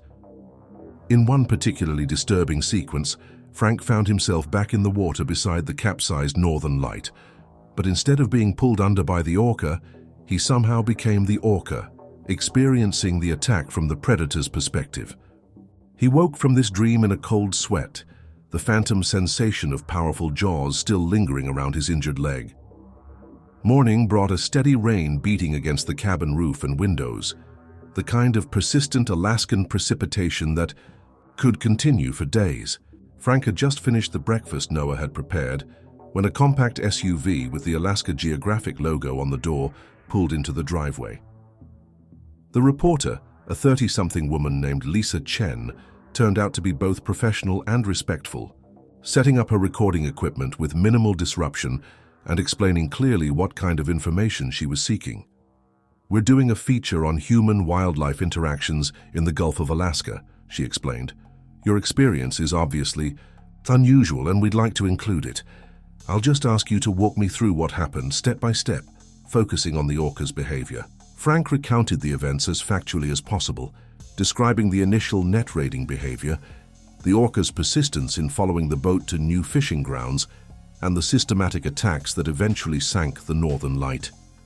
He was careful to avoid speculation or embellishment, sticking to what he had directly observed and experienced.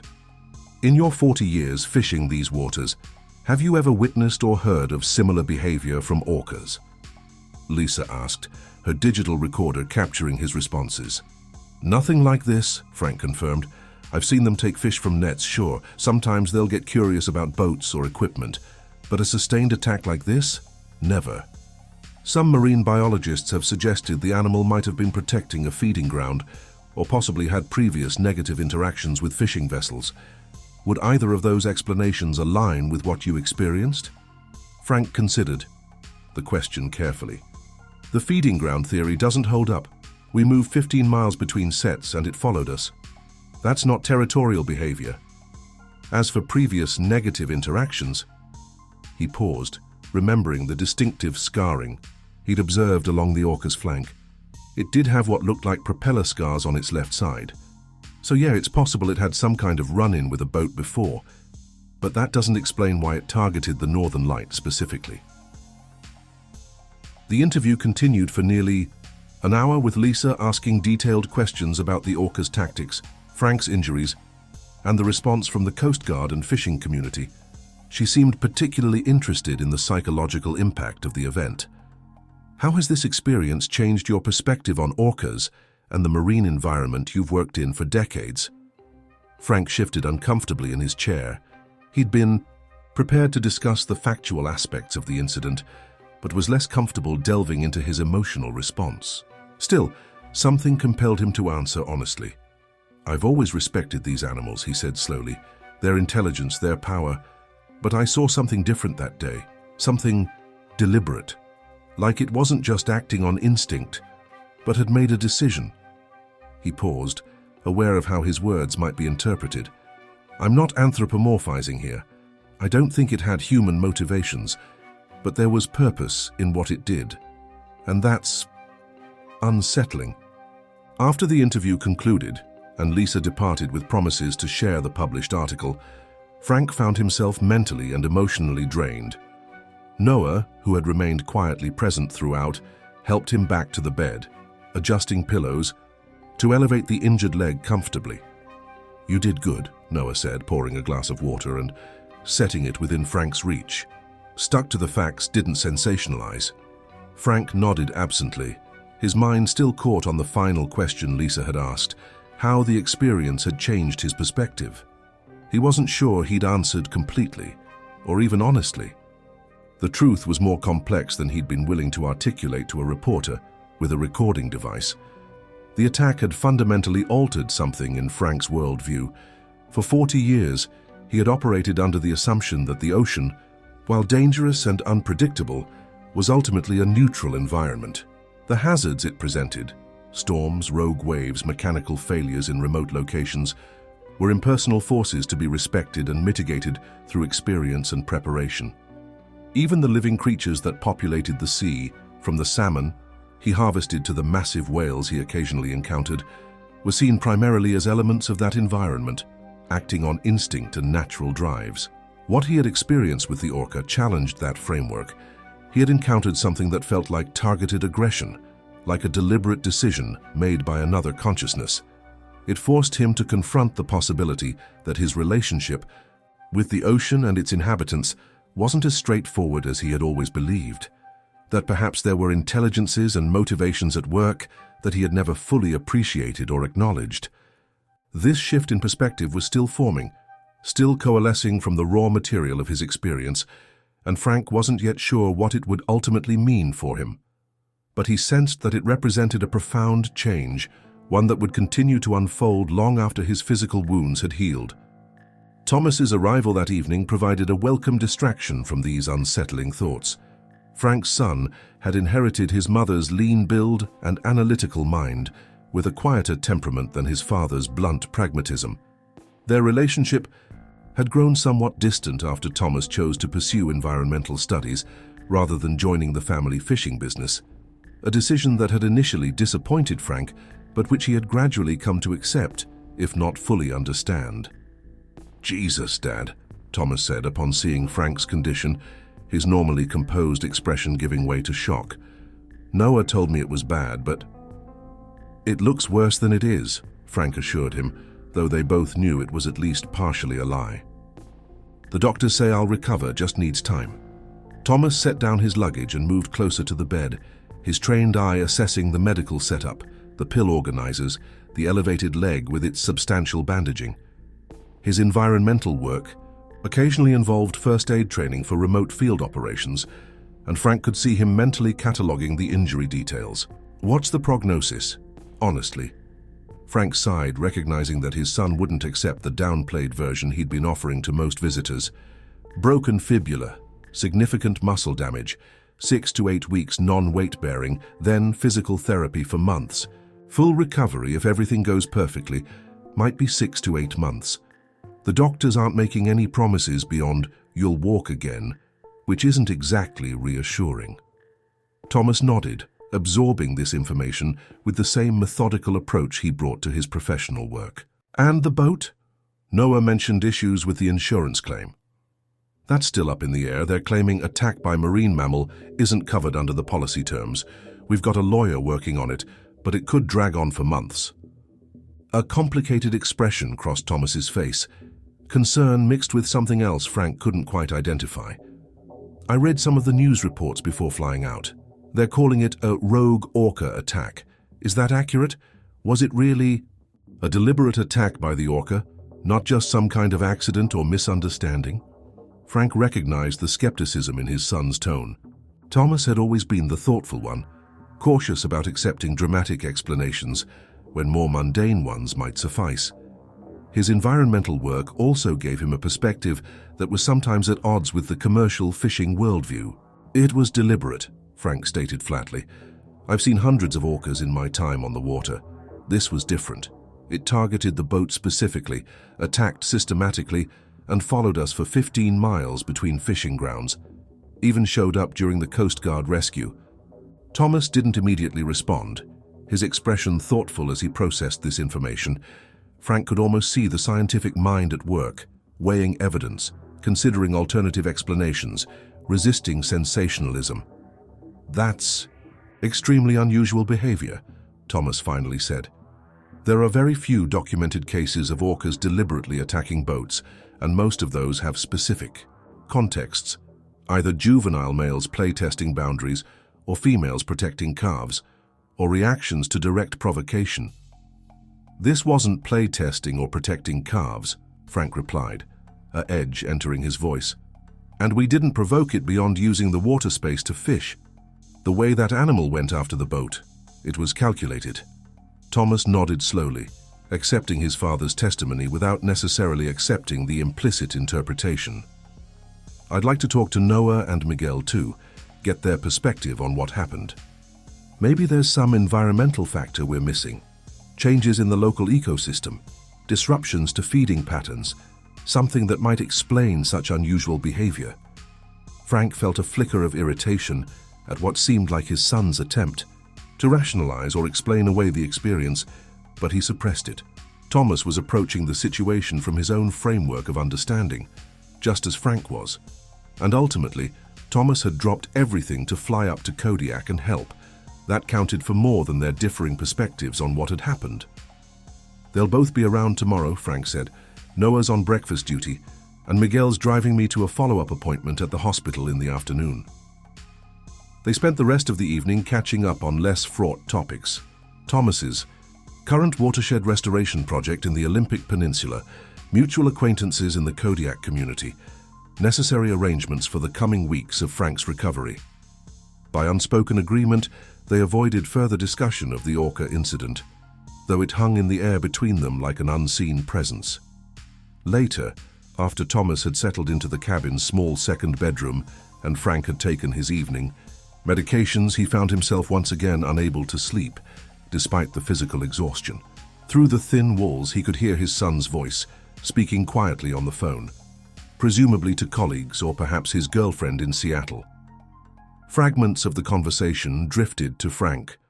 Unusual aggressive behavior, potential environmental triggers, documented history of boat interactions in the pod, propeller scarring as a possible factor.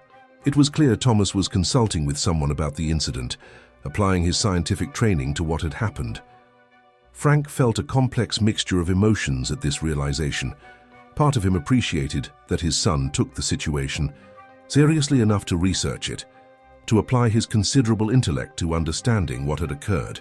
Another part felt almost defensive, as if Thomas's attempt to explain the orca's behavior somehow diminished or rationalized an experience that had been profoundly disruptive to Frank's life and worldview. Eventually, Frank's medications overcame his racing thoughts, and he drifted into an uneasy sleep populated by disjointed dreams of dark water and watching eyes. The next week established a routine of sorts. Noah and Miguel maintained a regular presence, helping with practical needs while providing updates on the fishing season and progress with the insurance claim. Thomas took over most of the daily care duties, preparing meals, managing medications, and driving Frank to medical appointments. Other members of the Kodiak fishing community made regular appearances, bringing food, offering assistance, and sharing news. The physical recovery process was grueling and often discouraging. Frank's follow-up appointments revealed that while the wounds were healing without infection, the muscle damage was extensive and would require significant rehabilitation. The orthopedic specialist confirmed that the broken fibula was aligning properly, but emphasized that patience would be essential. Rushing the healing process would only lead to long-term complications. Physical therapy sessions began, initially focused on maintaining mobility in the uninjured parts of Frank's body while beginning the most gentle range of motion exercises for the damaged leg. The therapist, a no-nonsense woman named Brenda who had worked with injured fishermen for 20 years, was both encouraging and brutally honest about the challenges ahead. "You've got a tough road," she told Frank after their first session, "but I've seen worse injuries than this recover to functional capacity. The determining factor isn't the initial damage, it's the patient's commitment to the rehabilitation process. Are you willing to do the work even when it's painful and progress seems impossibly slow?" "Do I have a choice?" Frank had responded, the question only partially rhetorical. Brenda had fixed him with a level gaze. "Yes, you can give up, accept a permanent disability, and adapt your life accordingly. Many do. Or you can fight through this, day by day, and reclaim as much function as possible. It won't be the same as before. Injuries like this always leave their mark. But how deep that mark goes is partly up to you." The conversation had stuck with Frank, becoming something of a mantra during the difficult therapy sessions and the daily exercises he was required to perform at the cabin. When the pain flared and discouragement settled heavily upon him, he would recall Brenda's words and push through another repetition, another movement, another small step toward recovery. Throughout this process, Thomas remained a steady presence, his initial visit extending as he arranged to work remotely. From Alaska for at least a month, Frank was surprised and touched by this commitment, especially given the sometimes strained nature of their relationship in recent years.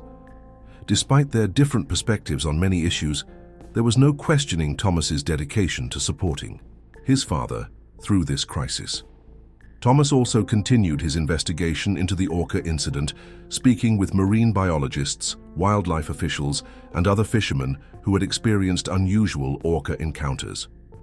He maintained contact with Lisa Chen from Alaska Geographic, sharing information and insights while receiving updates on her research for the article. About 10 days after Thomas's arrival, he returned from a meeting with a fish and wildlife researcher bearing news that captured Frank's full attention.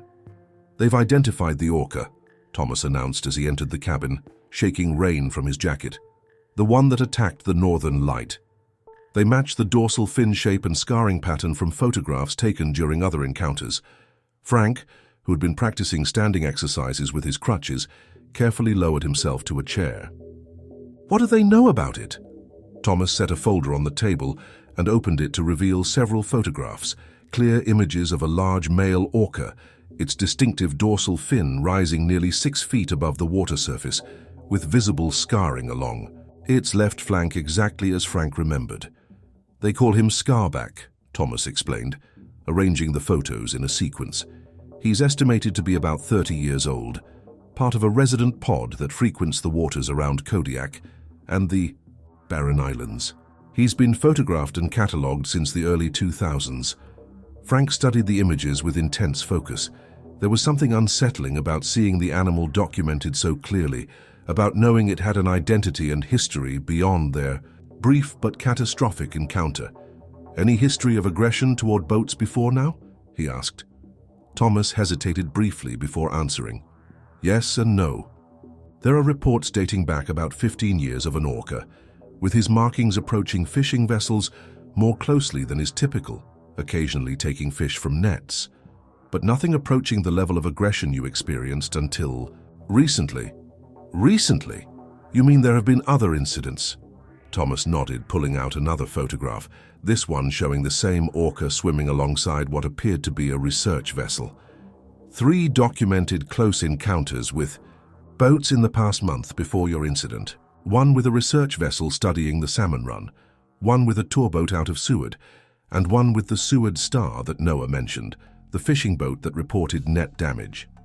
In each case, the orca displayed what the researchers call unusually persistent proximity behavior, though your encounter was the only one that escalated to direct aggression.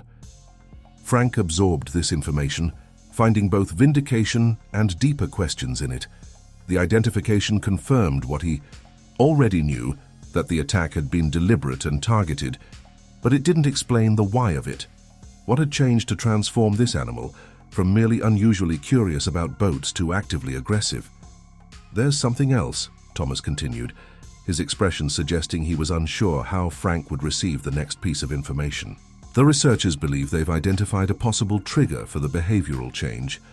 About 6 weeks ago, a juvenile male orca from Scarback's pod was found dead near Shuyak Island, north of Kodiak. The necropsy showed injuries consistent with a boat strike, likely a propeller impact that caused fatal internal bleeding. The implication hung in the air between them.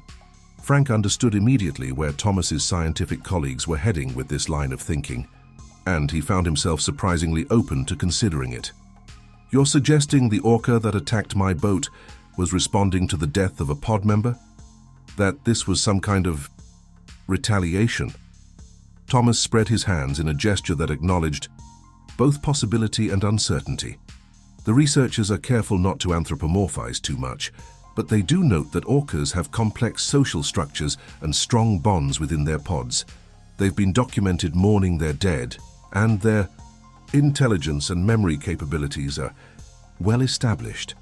So while they won't officially call it retaliation, they do consider it plausible that the death of the juvenile triggered a behavioral change in Scarback, particularly in his interactions with boats. Frank sat back in his chair, feeling an unexpected shift in his emotional response to the incident. From the moment of the attack, he had perceived the orca as an aggressor, a threat, a force of destruction that had nearly killed him and had certainly upended his life. But now, considering the animal's possible motivation, he found himself experiencing an uncomfortable sense of connection, even paradoxically a kind of empathy. "Did they determine which boat was responsible for killing the juvenile?" he asked after a long moment of silence. Thomas shook his head. "No way to tell with certainty. It could have been any vessel operating in those waters during that time frame. Commercial, fishing, tour boats, private recreational craft, even a large sailboat with an auxiliary motor. The injuries weren't distinctive enough to identify a specific type of propeller." Frank nodded, still processing this new perspective on the incident. So the orca, Scarback, couldn't know which specific boat was responsible either, just that a boat had killed a member of his pod. "Exactly," Thomas confirmed, "which might explain the pattern of escalating interactions with different vessels before yours." The conversation was interrupted by the arrival of Noah, who had come to discuss updates on the insurance situation. Our tentative meeting had been scheduled with representatives from the insurance company for the following week, a hopeful sign that they might be open to reconsidering their initial rejection of the claim. As Noah shared this news, Frank found his thoughts repeatedly returning to the information Thomas had provided about Scarback and the dead juvenile orca. The potential connection between these events was shifting something fundamental in his understanding of what had happened to him and the Northern Light. That evening, after Noah had departed and Thomas was occupied with work calls, Frank asked to see the folder of information again. He studied the photographs of Scarback, tracing the distinctive scarring pattern with his finger, noting the powerful body and the intelligent eye visible in several of the close-up shots. For the first time since the attack, Frank allowed himself to truly consider the orca's perspective, not as a mindless force of nature or a malevolent attacker, but as a complex being with its own experiences, memories, and perhaps even a form of grief. The thought was both unsettling and oddly comforting, providing a framework for understanding that went beyond random misfortune or targeted victimization.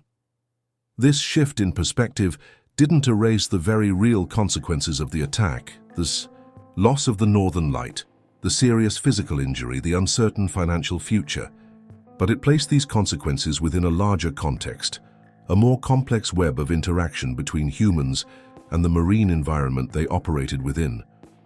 Frank wasn't sure yet what to do with this new understanding, but he sensed it would be significant in his ongoing process of recovery and adaptation. The insurance meeting the following week marked a turning point in the practical aspects of Frank's situation.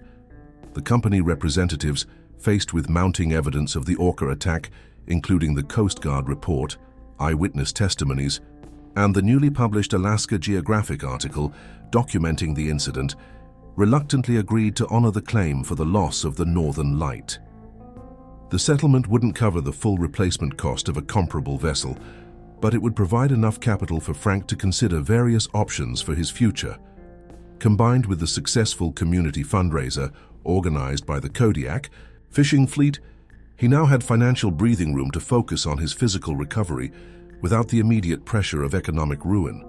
This resolution of the most pressing practical concern created space for Frank to grapple more deeply with the psychological and emotional impact of the experience. As he progressed through physical therapy, graduating from complete non-weight-bearing to partial weight-bearing with specialized crutches, he found his mental focus shifting from the immediate trauma of the attack to broader questions about his relationship with the ocean and its inhabitants. 3 weeks after Thomas's arrival, Frank had an unexpected visitor. Dr. Elaine Winters, a marine mammalogist working with the National Oceanic and Atmospheric Administration, had read the Alaska Geographic article and requested a meeting to discuss the incident as part of her ongoing research into orca behavior in the Gulf of Alaska. Initially hesitant, Frank had eventually agreed after Thomas vouched for Dr. Winters' professional reputation and approach. The researcher arrived at the cabin on a rare sunny afternoon, her manner direct but respectful, as she explained her interest in Frank's experience. "I've been studying resident orca populations in these waters for nearly 20 years, she told Frank as they sat on the cabin's covered porch, the conversation having moved outside to enjoy the pleasant weather. "In all that time, I've never documented an attack on a vessel as deliberate and sustained as what you experienced. It represents a significant data point in our understanding of orca behavior and human-whale interactions." Frank appreciated her straightforward acknowledgement of the attack's unusual nature. Too many of the people he'd spoken with had tried to downplay or normalize what had happened, as if reluctant to accept that an orca could behave in ways that contradicted the generally positive public image of the species. "I understand from the article and subsequent research that the orca has been identified as the individual known as Scarback," Dr. Winters continued. "I've observed him personally on multiple occasions over the years. Until recently, he displayed typical behavior for a mature male in a resident pod, some curiosity about boats, occasional opportunistic feeding from fishing gear, but nothing approaching aggression. My son mentioned a possible connection to a juvenile orca death," Frank said, glancing at Thomas, who sat quietly at the other end of the porch, observing the conversation but not intervening. Dr. Winters nodded, her expression somber. "The juvenile male was Scarback's offspring, according to our genetic sampling and observational data. We've documented strong bonds between adult males and their offspring in these resident pods, though it varies by individual. Scarback had been observed frequently swimming and hunting with this particular juvenile." Frank felt that same uncomfortable empathy he'd experienced when Thomas first shared this information. "So he lost his son, essentially." "In human terms, yes," Dr. Winters acknowledged carefully, Though we have to be cautious about projecting human family structures and emotions onto other species, what we can say with scientific certainty is that there was a significant social bond that was severed by the death, and the timing correlates strongly with the change in Scarback's behavior toward vessels. "Have there been any further incidents since the attack on my boat?" Frank asked. "None at the level of aggression you experienced," Dr. Winters replied. "There have been 3 documented cases of Scarback approaching boats more closely than is typical for orcas, but no direct attacks. He's been observed regularly with his pod, engaging in normal feeding and social behaviors, though researchers note he continues to show more interest in vessels than other pod members." The conversation continued for nearly 2 hours, with Dr. Winters asking detailed questions about the sequence of events during the attack, the orca's specific behaviors, and Frank's observations of its apparent tactics. Unlike some previous interviews, Frank found himself speaking freely, even about aspects of the experience he had previously been reluctant to articulate. The sense of calculated intent he had perceived, the almost communicative quality of the orca's final gaze before disappearing into the depths. Dr. Winters listened attentively, occasionally making notes but mostly absorbing Frank's account without interruption or judgment. When he had finished, she offered an observation that resonated deeply with him. "What you've described suggests a level of cognitive processing that aligns with what we know about orca intelligence, even if the specific behavior is unprecedented in our research. These animals have the largest brains of any marine mammal, with complex neural structures that support sophisticated information processing, long-term memory, and what we might call emotional responses to their experiences. They live in cultural groups with distinct traditions and behaviors passed down through generations. In many ways, they represent a form of intelligence that has evolved in parallel to our own, adapted to an entirely different environment." "You're saying the attack could have been reasoned?" Frank asked, struggling to find the right word for what he was trying to express. "I'm saying it could have been the product of a cognitive process we don't fully understand," Dr. Winters clarified. "Our tendency is to categorize animal behavior as either purely instinctive or human-like, but the reality is likely much more complex, especially for species with advanced brains like orcas. They may experience and respond to their world in ways that don't neatly fit into our conceptual frameworks." After Dr. Winters departed, promising to share any significant developments in her research related to Scarback, Frank found himself contemplating their conversation, with a sense of both disturbance and dawning clarity. The researcher had articulated what he had been struggling to process since the attack. The encounter had forced him to confront the existence of an intelligence and agency in the natural world that operated outside his previous understanding. For 40 years, he had worked the waters around Kodiak Island, harvesting its bounty and navigating its dangers with the confidence of hard-won experience. He had viewed the ocean primarily as a resource and a workplace, its non-human inhabitants, as either commodities to be harvested or obstacles to be managed. Even the orcas, which he had always respected for their power and occasional nuisance value, had been categorized within this utilitarian framework. Now, forced into stillness and reflection by his injury, Frank found this framework shifting, expanding to accommodate a more complex reality. The ocean wasn't simply a resource to be extracted or a backdrop for human activities. It was a world unto itself, populated by beings with their own experiences, perspectives, and perhaps even something akin to cultures. And his relationship with that world was more complex, more reciprocal than he had previously acknowledged. This realization didn't negate the validity of commercial fishing as a profession or lifestyle, but it did suggest a different approach to that profession, one that incorporated a deeper recognition of the shared environment and the other intelligences that inhabited it. Frank wasn't sure yet what that might mean for his future, assuming he was able to return to the water at all. But the question had taken root in his mind, becoming as much a part of his recovery process as the physical rehabilitation. "You've been quiet since Dr. Winters left," Thomas observed that evening as they sat on the porch, watching the sunset paint the western sky in brilliant oranges and pinks. What are you thinking about? Frank was silent for a long moment before answering. I've been thinking about perspective, about seeing things differently after all these years. Thomas nodded, seeming to understand that his father was working through something significant. That makes sense. An experience like you've had. It would change anyone's perspective. It's not just the attack itself, Frank tried to explain. It's what came after. Learning about Scarback, about the dead juvenile, thinking about why it happened, not just how. Does knowing why make it easier? Thomas asked carefully. Frank considered the question. Not easier exactly, but different.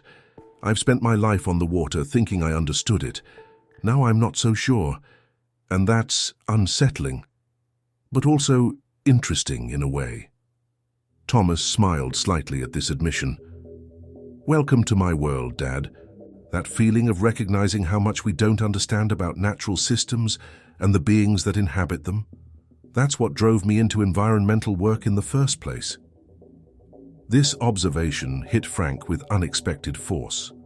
For years, he had privately considered his son's career choice as idealistic but somewhat impractical, respected but not fully understood. Now he glimpsed a connection between Thomas's path and his own evolving perspective that he hadn't appreciated before. Maybe you were onto something all along, Frank admitted, the words difficult but somehow necessary. Thomas looked genuinely surprised by this concession. I never thought I'd hear you say that. Near-death experiences have a way of reshuffling priorities, Frank replied dryly, but with a hint of humor that had been largely absent since the attack. The conversation marked a subtle but significant shift in their relationship, opening a channel of communication that had been constricted by years of differing perspectives and unspoken disappointments. Over the following days, their discussions ranged more freely across topics that had previously been tacitly avoided. The sustainability of commercial fishing practices, the intelligence and social structures of marine mammals, the balance between human needs and environmental integrity. These conversations weren't always comfortable. Decades of divergent thinking and professional identity created inevitable points of tension. But there was a new willingness on both sides to listen, to consider alternative viewpoints, to seek common ground rather than defend entrenched positions. As Frank's physical recovery progressed, moving from partial weight-bearing to supervised walking with a cane, this intellectual and relational healing paralleled the bodily process. The pain and limitation remained very real, both the physical discomfort of the healing leg and the psychological adjustment to a changed understanding of his world. But alongside these challenges, a new integration was slowly taking shape. 6 weeks after the attack, Frank received an unexpected piece of news. Noah arrived at the cabin. One morning, his expression a mixture of excitement and uncertainty. They've spotted Scarback, he announced without preamble, far out in the Shelikoff Strait, moving west with his pod. Dr. Winters called this morning. She's on a research vessel tracking the group. Frank absorbed this information with a complex emotional response. Part of him was relieved to know the Orca was far from the Kodiak fishing grounds, reducing the risk to other vessels and crews. Another part felt an odd sense of connection, almost as if hearing news of a significant but troubled acquaintance. Any signs of aggression toward the research vessel? He asked. Noah shook his head. Just the usual curiosity, apparently. Kept his distance more than he used to before. Everything, but no threatening behavior. Good, Frank said simply, surprised to find he genuinely meant it. Despite the devastation the Orca had caused in his life, he had no desire for the animal to be harmed or for the conflict to perpetuate. This news coincided with another significant development. The insurance settlement had been finalized, and, after extensive discussion with Noah, Miguel, and other trusted colleagues, Frank had made a decision about his future in commercial fishing. Rather than attempting to replace the Northern Light with a similar vessel, he would use the funds to purchase a partnership stake in a larger operation, one that would allow him to contribute his decades of experience while accommodating the physical limitations he was likely to face even after recovery. The arrangement would involve less direct fishing work and more management of operations, marketing, and mentoring younger crew members. leveraging Frank's knowledge while reducing the physical demands. It represented a significant change from the independent owner-operator role he'd maintained for nearly 30 years, but it offered a path back to the industry he knew and loved, adapted to his new reality. "It's a good solution," Noah affirmed when Frank shared the final details of the arrangement. "You'll still be on the water, still be part of the fleet, but without having to rebuild completely from scratch at this point in your career." Frank nodded, looking out over the bay visible from the cabin porch. The decision felt right, although it came with a bittersweet acknowledgement of what had been lost. The Northern Light had been more than just a boat. It had been an extension of himself, a vessel in both the literal and figurative sense for his identity as a fisherman. That chapter was closed now, but perhaps there was value in beginning a new one. "I've been thinking about something else too," Frank said after a moment.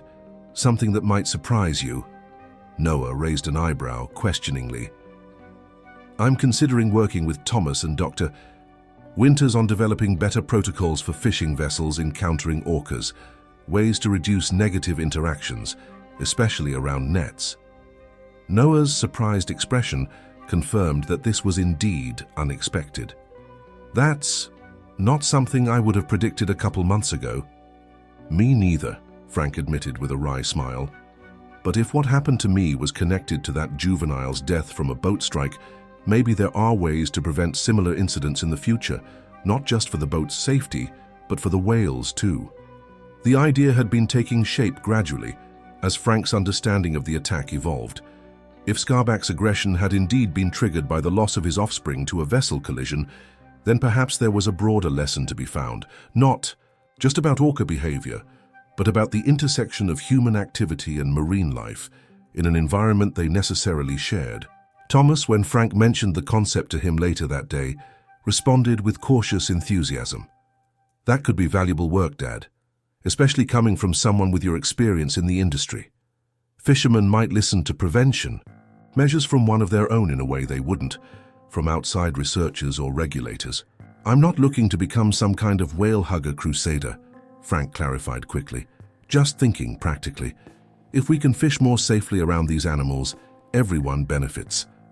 Thomas smiled slightly at the defensive qualification, but didn't challenge it. Of course, purely practical considerations.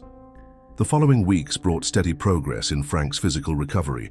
The transition to walking with a cane represented a significant milestone, allowing greater independence and the ability to move more freely around the cabin and its surroundings. The muscle damage remained evident in a persistent weakness and occasional sharp pain, but the improvement was undeniable.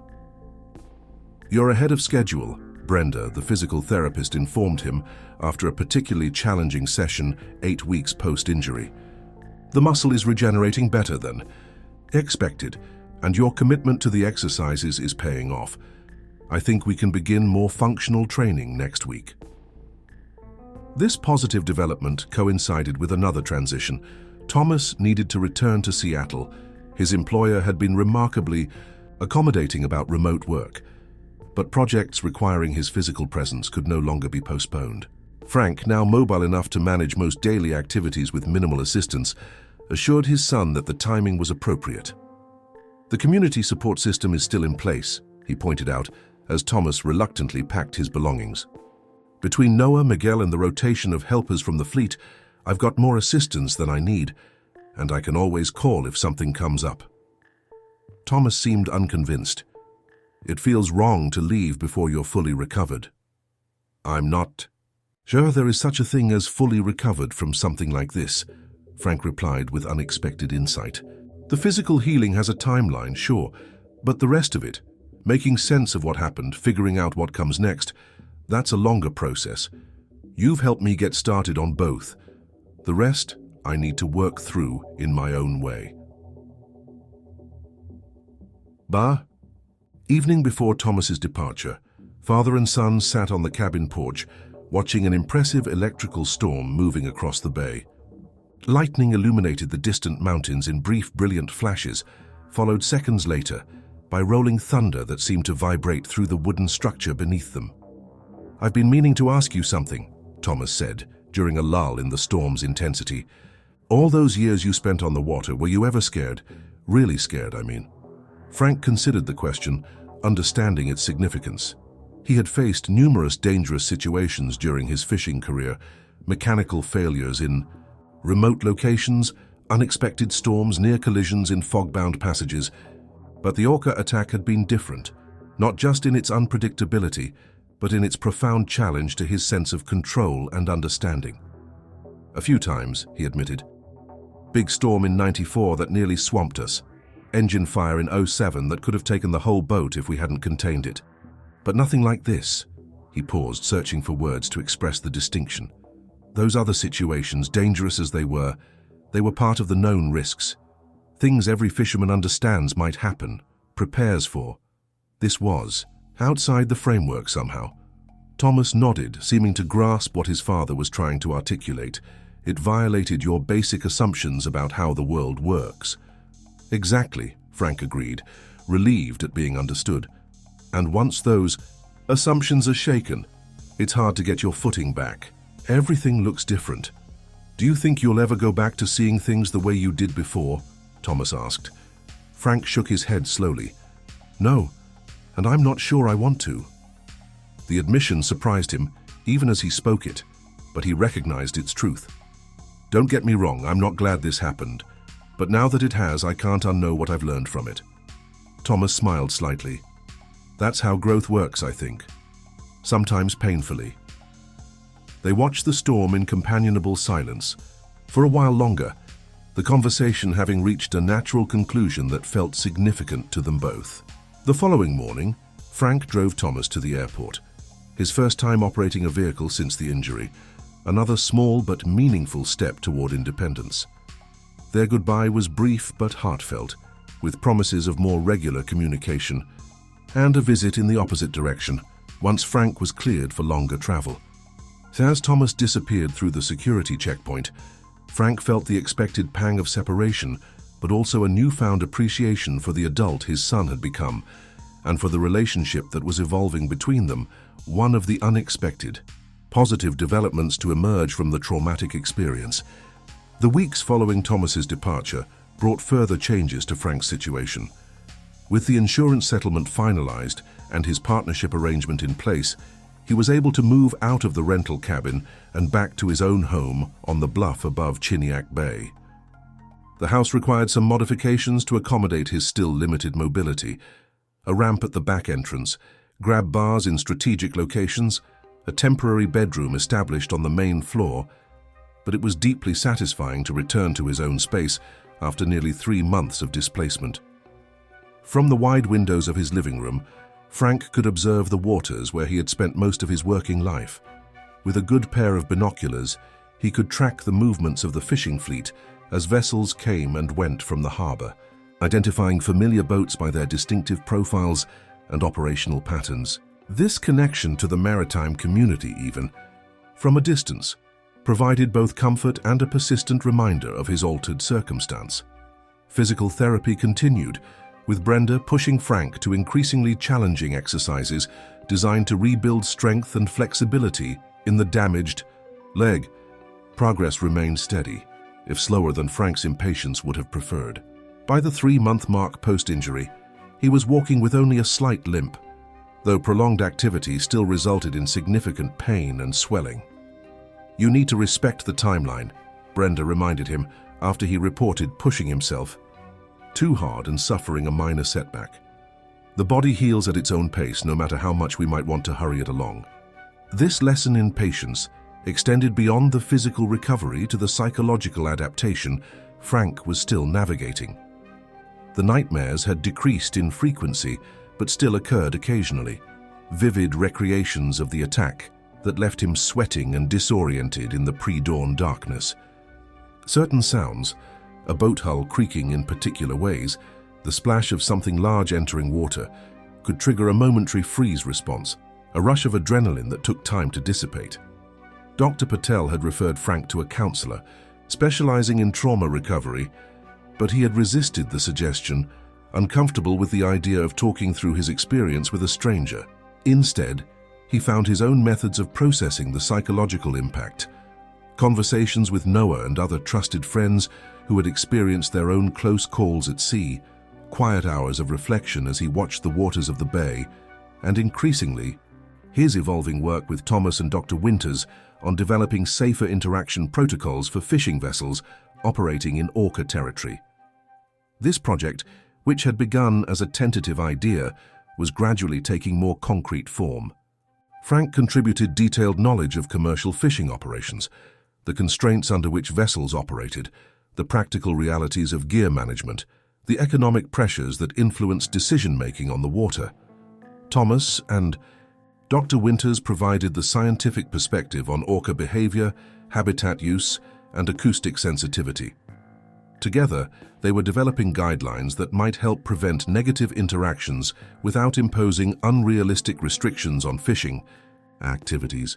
Simple measures like maintaining greater distances from observed orca pods when possible, modifying net checking schedules to reduce competition for actively feeding whales, and using specific engine speeds known to be less disruptive to orca communication were among the initial recommendations. The key is finding the balance, Frank explained during a video call with Thomas and Dr. Winters 4 months after the attack. These measures need to be effective for protecting the whales, but also practical enough that fishermen will actually implement them. Too restrictive and they'll be ignored. Too general and they won't make a difference. That's why your input is so valuable, Dr. Winters responded. You understand both sides of the equation in a way neither scientists nor regulators typically do. This acknowledgement of his unique contribution was surprisingly gratifying to Frank.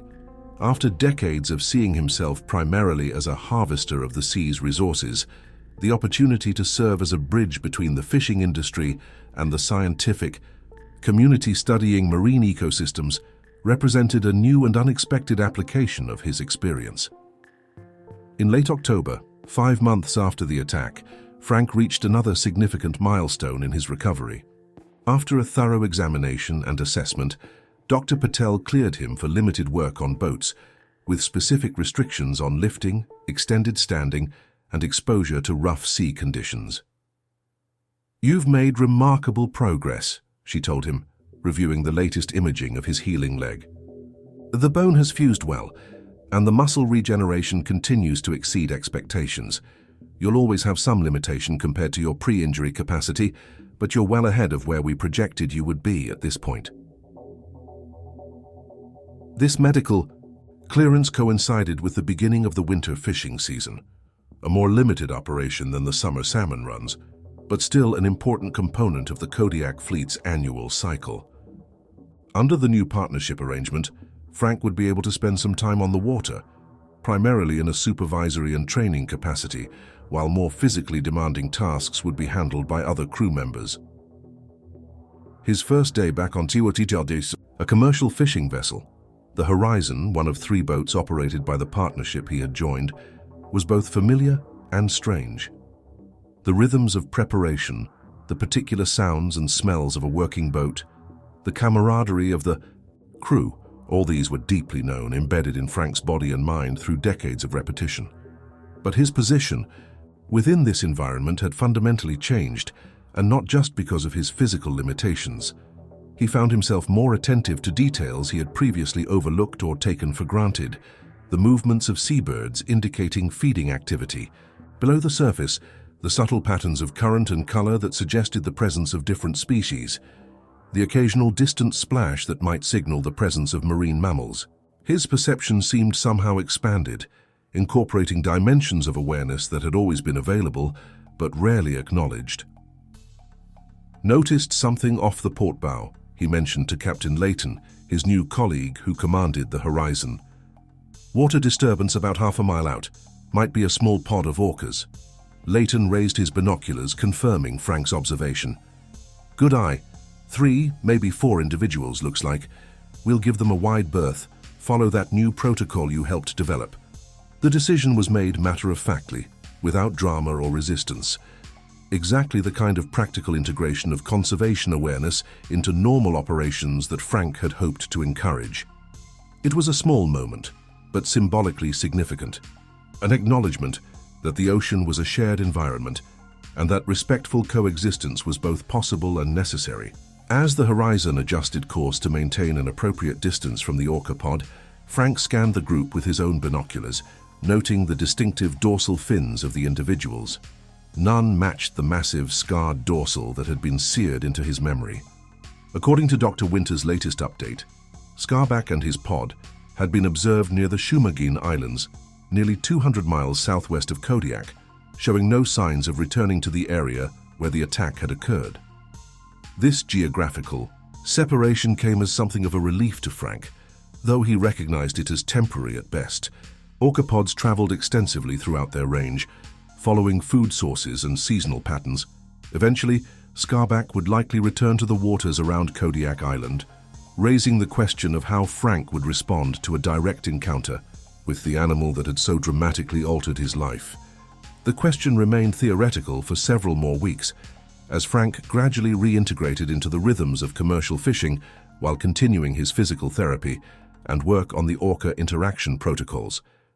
The winter season proceeded without major incident, the partnership proving to be a workable arrangement that allowed Frank to contribute his expertise while accommodating his physical limitations. Then, in early December, the moment Frank had both anticipated and dreaded finally arrived. The Horizon was operating in the waters east of Kodiak Island, harvesting winter cod in an area known for reliable catches during the colder months. Frank was in the wheelhouse with Captain Layton, monitoring the sonar and GPS systems, while the crew worked the long-line gear on the deck below. Movement at 2 o'clock, Layton noted, gesturing toward the starboard side. Big dorsal fin just broke the surface. Frank felt his heart rate accelerate as he raised his binoculars, focusing on the area Layton had indicated. A moment later, he saw it. The unmistakable 6-foot dorsal fin of a mature male orca, its distinctive shape and scarring pattern, immediately recognizable despite the months that had passed since their last encounter. "Scarback," he said quietly, the name escaping his lips before he could consider whether Layton would recognize the reference. "The one that sank your boat?" Layton asked, his tone sharpening with concern. "You sure it's the same animal?" Frank nodded, unable to tear his gaze away from the powerful predator, now swimming parallel to their course, perhaps 200 yards distant. "Positive. I'd know that dorsal fin anywhere." Layton immediately began taking precautionary measures, alerting the deck crew to the Orca's presence, adjusting their course to increase the distance, and preparing the acoustic deterrent system they carried as standard equipment. Frank understood and approved of these actions, but found himself unexpectedly calm despite the proximity to the animal that had nearly killed him. "I don't think he's hunting us," Frank observed after several minutes of tracking Scarback's movements. "His body language is different from before." This was true. During the attack on the Northern Light, the Orca had moved with a focused intensity, its approaches direct and clearly targeted. Now, its swimming pattern seemed more casual, maintaining a parallel course to the Horizon, but showing no signs of closing the distance or positioning for an attack. "Still not taking chances," Layton replied, maintaining their adjusted course away from the Orca, "especially with your history with this particular whale." Frank nodded in agreement. The precautions were entirely appropriate regardless of his personal assessment of the situation, but he continued to watch Scarback with a complex mixture of emotions, the expected anxiety and vigilance, yes, but also a surprising sense of recognition, almost a form of connection across the species boundary that separated them. For nearly 20 minutes, the Orca paced the Horizon at a distance, occasionally disappearing beneath the surface, only to reappear in roughly the same relative position. Then, without warning or apparent cause, it changed direction, angling away from the boat and increasing its speed, its powerful tail propelling it rapidly toward the Horizon. "He's breaking off," Layton observed with evident relief, "heading southwest now." Frank tracked the retreating dorsal fin until it disappeared from view, leaving only the empty expanse of the winter sea. The encounter had passed without incident. No aggression, no pursuit, no damage to vessel or gear. Just a period of parallel travel, a mutual acknowledgement of presence and then separation. "Well, that was tense," Layton commented once the Orca was gone, releasing a breath he seemed to have been holding. "You okay?" The question was layered, with meaning. Was Frank okay physically after standing tensely at the wheelhouse window for nearly half an hour? Was he okay emotionally after coming face to face with the animal that had caused such trauma? Was he okay with continuing the day's operations after such an encounter? Yeah, Frank replied after a moment's consideration. I'm okay. And somewhat to his surprise, he meant it.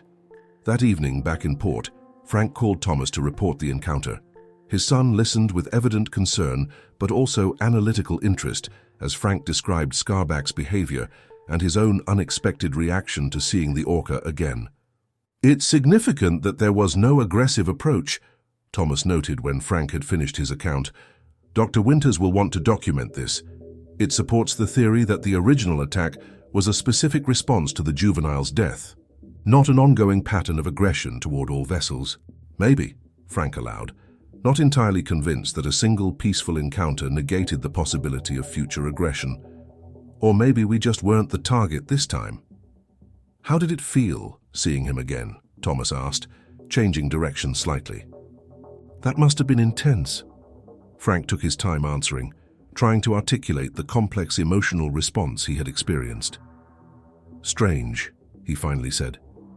Part of me was afraid, of course. That's just self-preservation. But mostly I felt, I don't know, a kind of recognition, like we know each other now in some weird way. There was a brief silence on the other end of the line before Thomas responded. That makes sense, actually. You've both had profound impacts on each other's lives. There's a relationship there, even if it's not one either of you chose. This observation struck Frank as unexpectedly insightful. He had been thinking of Scarback primarily as the agent of destruction in his life, but the inverse was equally true. Human activity had profoundly impacted the orca's existence, most dramatically through the death of his offspring.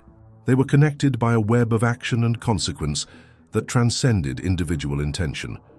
I wonder if I'll see him again, Frank mused, half to himself. Probably, Thomas replied pragmatically. If you're back on the water regularly and he's returned to his normal range around Kodiak, your paths are likely to cross. The question is what happens when they do. That question remained with Frank over the coming weeks as he continued his gradual return to commercial fishing activities. Each time the Horizon or one of the partnership's other vessels ventured into the waters around Kodiak Island, he found himself scanning the horizon with particular attention, alert for the distinctive dorsal fin that had become so significant in his life. There were occasional orca sightings. The waters around Kodiak supported several resident pods as well as transient groups passing through, but no further encounters with Scarback specifically. According to reports from Dr. Winters and other researchers monitoring the local orca populations, the distinctive male was observed periodically in the area, but showed no unusual behavior toward vessels. As December gave way to January, marking the 7th month since the attack, Frank's physical recovery continued to progress. The limp was now barely noticeable under normal conditions, though fatigue or cold weather could still trigger pain and stiffness in the injured leg. The psychological healing followed its own timeline, less linear but equally real. Nightmares became rare rather than regular, the startle response to sudden movements in water diminished, and the cognitive processing of the experience gradually shifted from raw trauma to integrated understanding. The work on orca interaction protocols advanced as well, with a preliminary document now circulating among fishing captains in the Kodiak fleet. The response had been cautiously positive, with most captains recognizing the practical value of reducing negative interactions with marine mammals, both for safety reasons and to avoid potential regulatory restrictions that might be imposed if problems persisted. In early February, Frank received an unexpected invitation. Dr. Winters was organizing a small research expedition to observe and document winter feeding patterns of the resident orca pods around Kodiak Island, and she asked if Frank would be interested in participating as a consultant, providing his knowledge of local fishing operations and their intersection with orca habitat use. The invitation represented a remarkable evolution in Frank's relationship with the marine environment. From harvester to something more complex, a position that incorporated both his traditional knowledge and his newly developed perspective. After confirming that the timing worked with his partnership obligations and that the relatively small research vessel would be manageable given his physical condition, he accepted.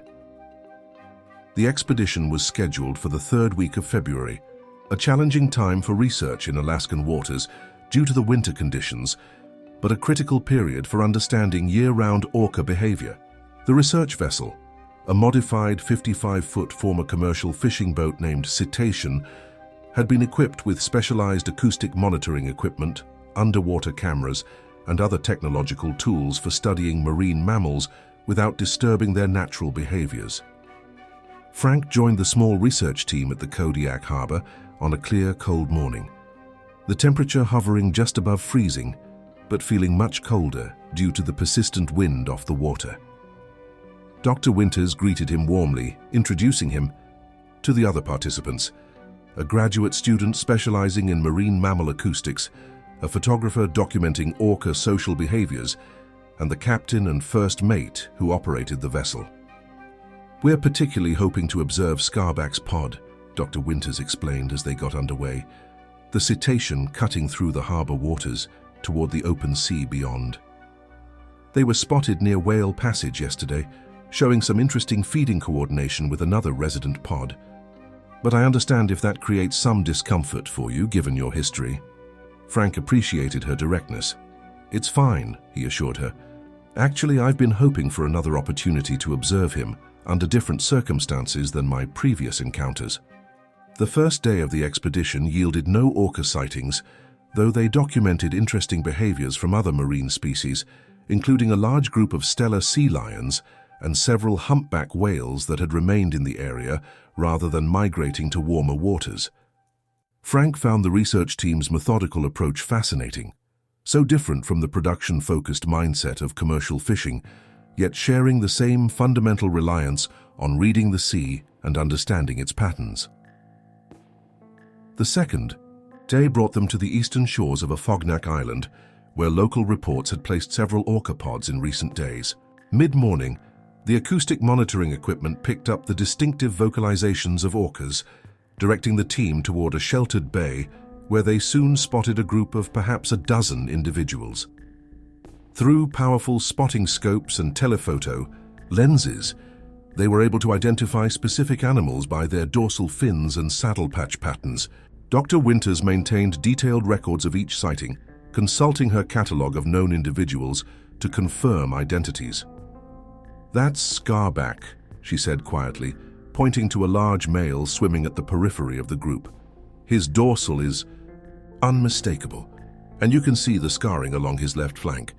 Frank trained his binoculars on the indicated whale, feeling a now familiar complicated emotion at the sight of the animal that had so profoundly altered his life.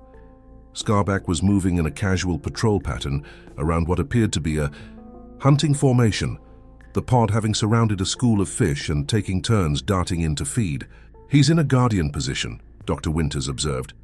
"Mature males often take up sentry duty while the females and juveniles feed, especially when they have young calves in the pod. There's a new calf there, just a few months old. See it swimming? Alongside that female. That's his sister, based on our genetic samples." Frank watched the family group with newfound perspective, seeing patterns of care and cooperation that he had never taken the time to observe during his decades on these waters. The complexity of their social structure was evident even to his untrained eye. Coordinated movements, apparent communication, distinct roles within the group dynamic. For the remainder of the day, the research team followed the pod at a respectful distance, documenting their movements, feeding behaviors, and social interactions. Frank contributed his knowledge of the local underwater topography and fish migration patterns, helping to explain why the orcas might be utilizing specific areas at this time of year. As evening approached and the light began to fade, Dr. Winters made the decision to return to Kodiak rather than attempting to follow the pod through the night. The cetacean turned toward home, but just as they were preparing to increase to cruising speed, Scarback unexpectedly broke away from his pod and began swimming parallel to the research vessel, much as he had done with the Horizon during their December encounter. "He's approaching," the captain warned, decreasing speed as a precaution. The entire research team gathered at the rail, cameras and recording equipment documenting this unusual behavior. Frank stood slightly apart, watching as the massive Orca kept pace with their vessel, occasionally rolling slightly to one side as if to better observe them with his exposed eye. "This is extraordinary," Dr. Winters commented quietly, standing near Frank. "He's showing specific interest in this boat. I wonder." She paused, glancing at Frank. "I know it's an unusual request, but would you be comfortable moving to where he might see you more clearly? He may recognize you from your previous encounters." The suggestion was startling, but not as frightening as Frank might have expected even a few months earlier. After a moment's consideration, he nodded and moved to the section of rail closest to where Scarback was swimming, making no attempt to hide or obscure his presence. For several long moments, nothing changed. Then, with a powerful movement that seemed deliberate in its execution, Scarback breached, his entire 20-foot body clearing the water in a spectacular display before crashing back into the sea, sending spray high into the air and rocking the cetacean with the resulting wave. The research team exclaimed in excitement, cameras clicking rapidly to capture the behavior. But Frank remained quiet, his attention fixed on the Orca as it resurfaced a short distance away, its eye seemingly directed specifically toward him. There was a moment, perhaps imagined, perhaps real, of direct connection, of mutual recognition across the divide of species. Then, with a powerful sweep of his tail, Scarback dove deep and disappeared from view. The acoustic equipment continued to track his movements, heading back toward his pod, leaving the humans on the boat in a state of collective wonder at what they had witnessed. "That was unusual," Dr. Winters finally said, her scientific understatement belied by the excitement in her voice. "In all my years studying these animals, I've rarely seen an interaction that felt so intentional." Frank nodded, unable to articulate the strange mixture of emotions the encounter had evoked, a complex blend of respect, wariness, fascination, and something approaching recognition of another consciousness, radically different from his own, yet undeniably present. The research expedition continued for 3 more days, yielding valuable data on winter feeding patterns and social dynamics among the resident Orca pods. Scarback's group was observed on 2 additional occasions, but the distinctive male showed no further unusual interest in the research vessel or its occupants. It was as if the brief, dramatic interaction had served its purpose, whatever that purpose might have been. Upon returning to Kodiak, Frank found himself changed in subtle but significant ways by the experience. His participation in the research effort had provided a new perspective on the ocean environment he had worked within for decades, a vantage point that complemented rather than replaced his identity as a commercial fisherman, enriching his understanding of the complex ecosystem that sustained both human and Orca communities. As the winter season gave way to early spring, marking the approach of the 1-year anniversary of the attack, Frank continued his dual track of commercial fishing involvement and collaboration with the research community. His physical recovery had progressed to what would likely be its final state, fully functional for most activities, with a slight but permanent limp and occasional pain that served as a persistent reminder of the encounter that had changed the course of his life. The psychological integration of the experience continued as well, less visible but equally profound. The initial trauma had gradually transformed into something more nuanced, not forgotten or minimized, but incorporated into a broader understanding of his relationship with the ocean environment and its inhabitants. The fear remained, but it was now contextualized within a framework that included respect, curiosity, and a recognition of shared existence within a complex marine ecosystem.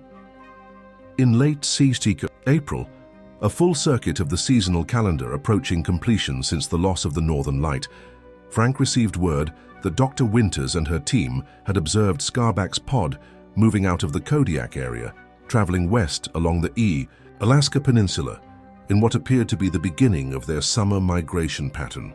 The distinctive male showed no signs of the unusual aggression that had characterized his behavior the previous spring, though he maintained the particular attention to vessels that had become his hallmark. This news prompted Frank to undertake a personal ritual he had been contemplating for some time. On a clear afternoon, he took a small skiff out into Chiniak Bay, to a point from which he could see both the Kodiak Harbor and the open waters of the Gulf of Alaska beyond.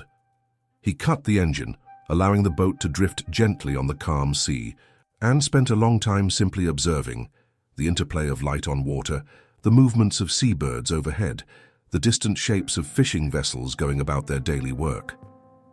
From the pocket of his jacket, he removed a small carved wooden Orca, created during the long hours of recovery by one of the few artistic pursuits he had developed during that forced period of relative stillness. The carving was simple but recognizable, with a tall dorsal fin and subtle scarring etched into its left side, a representation of the animal that had nearly taken his life and had certainly changed its course. For several minutes, Frank held the carving in his weathered hands, feeling its weight and contours, a tangible symbol of the complex relationship he had developed with Scarback, predator and prey, destroyer and survivor, separate beings connected by a singular, life-altering encounter. Then, with a deliberate movement, he leaned over the side of the skiff and placed the wooden Orca gently on the surface of the water. For a moment it floated there, bobbing in the light chop, before gradually taking on water and slipping beneath the surface, disappearing into the depths just as its living counterpart had done after their final encounter. A symbolic return that felt appropriate to the occasion. As Frank started the skiff's engine and turned back toward shore, he recognized that his relationship with the sea had been fundamentally altered by his experience. He was still a fisherman, still a harvester of the ocean's bounty, still connected to the maritime community that had defined his identity for decades. But he was also something more now, a witness to and participant in a more complex understanding of the marine environment and its inhabitants, particularly the remarkable predators that had once been merely background elements in his working life.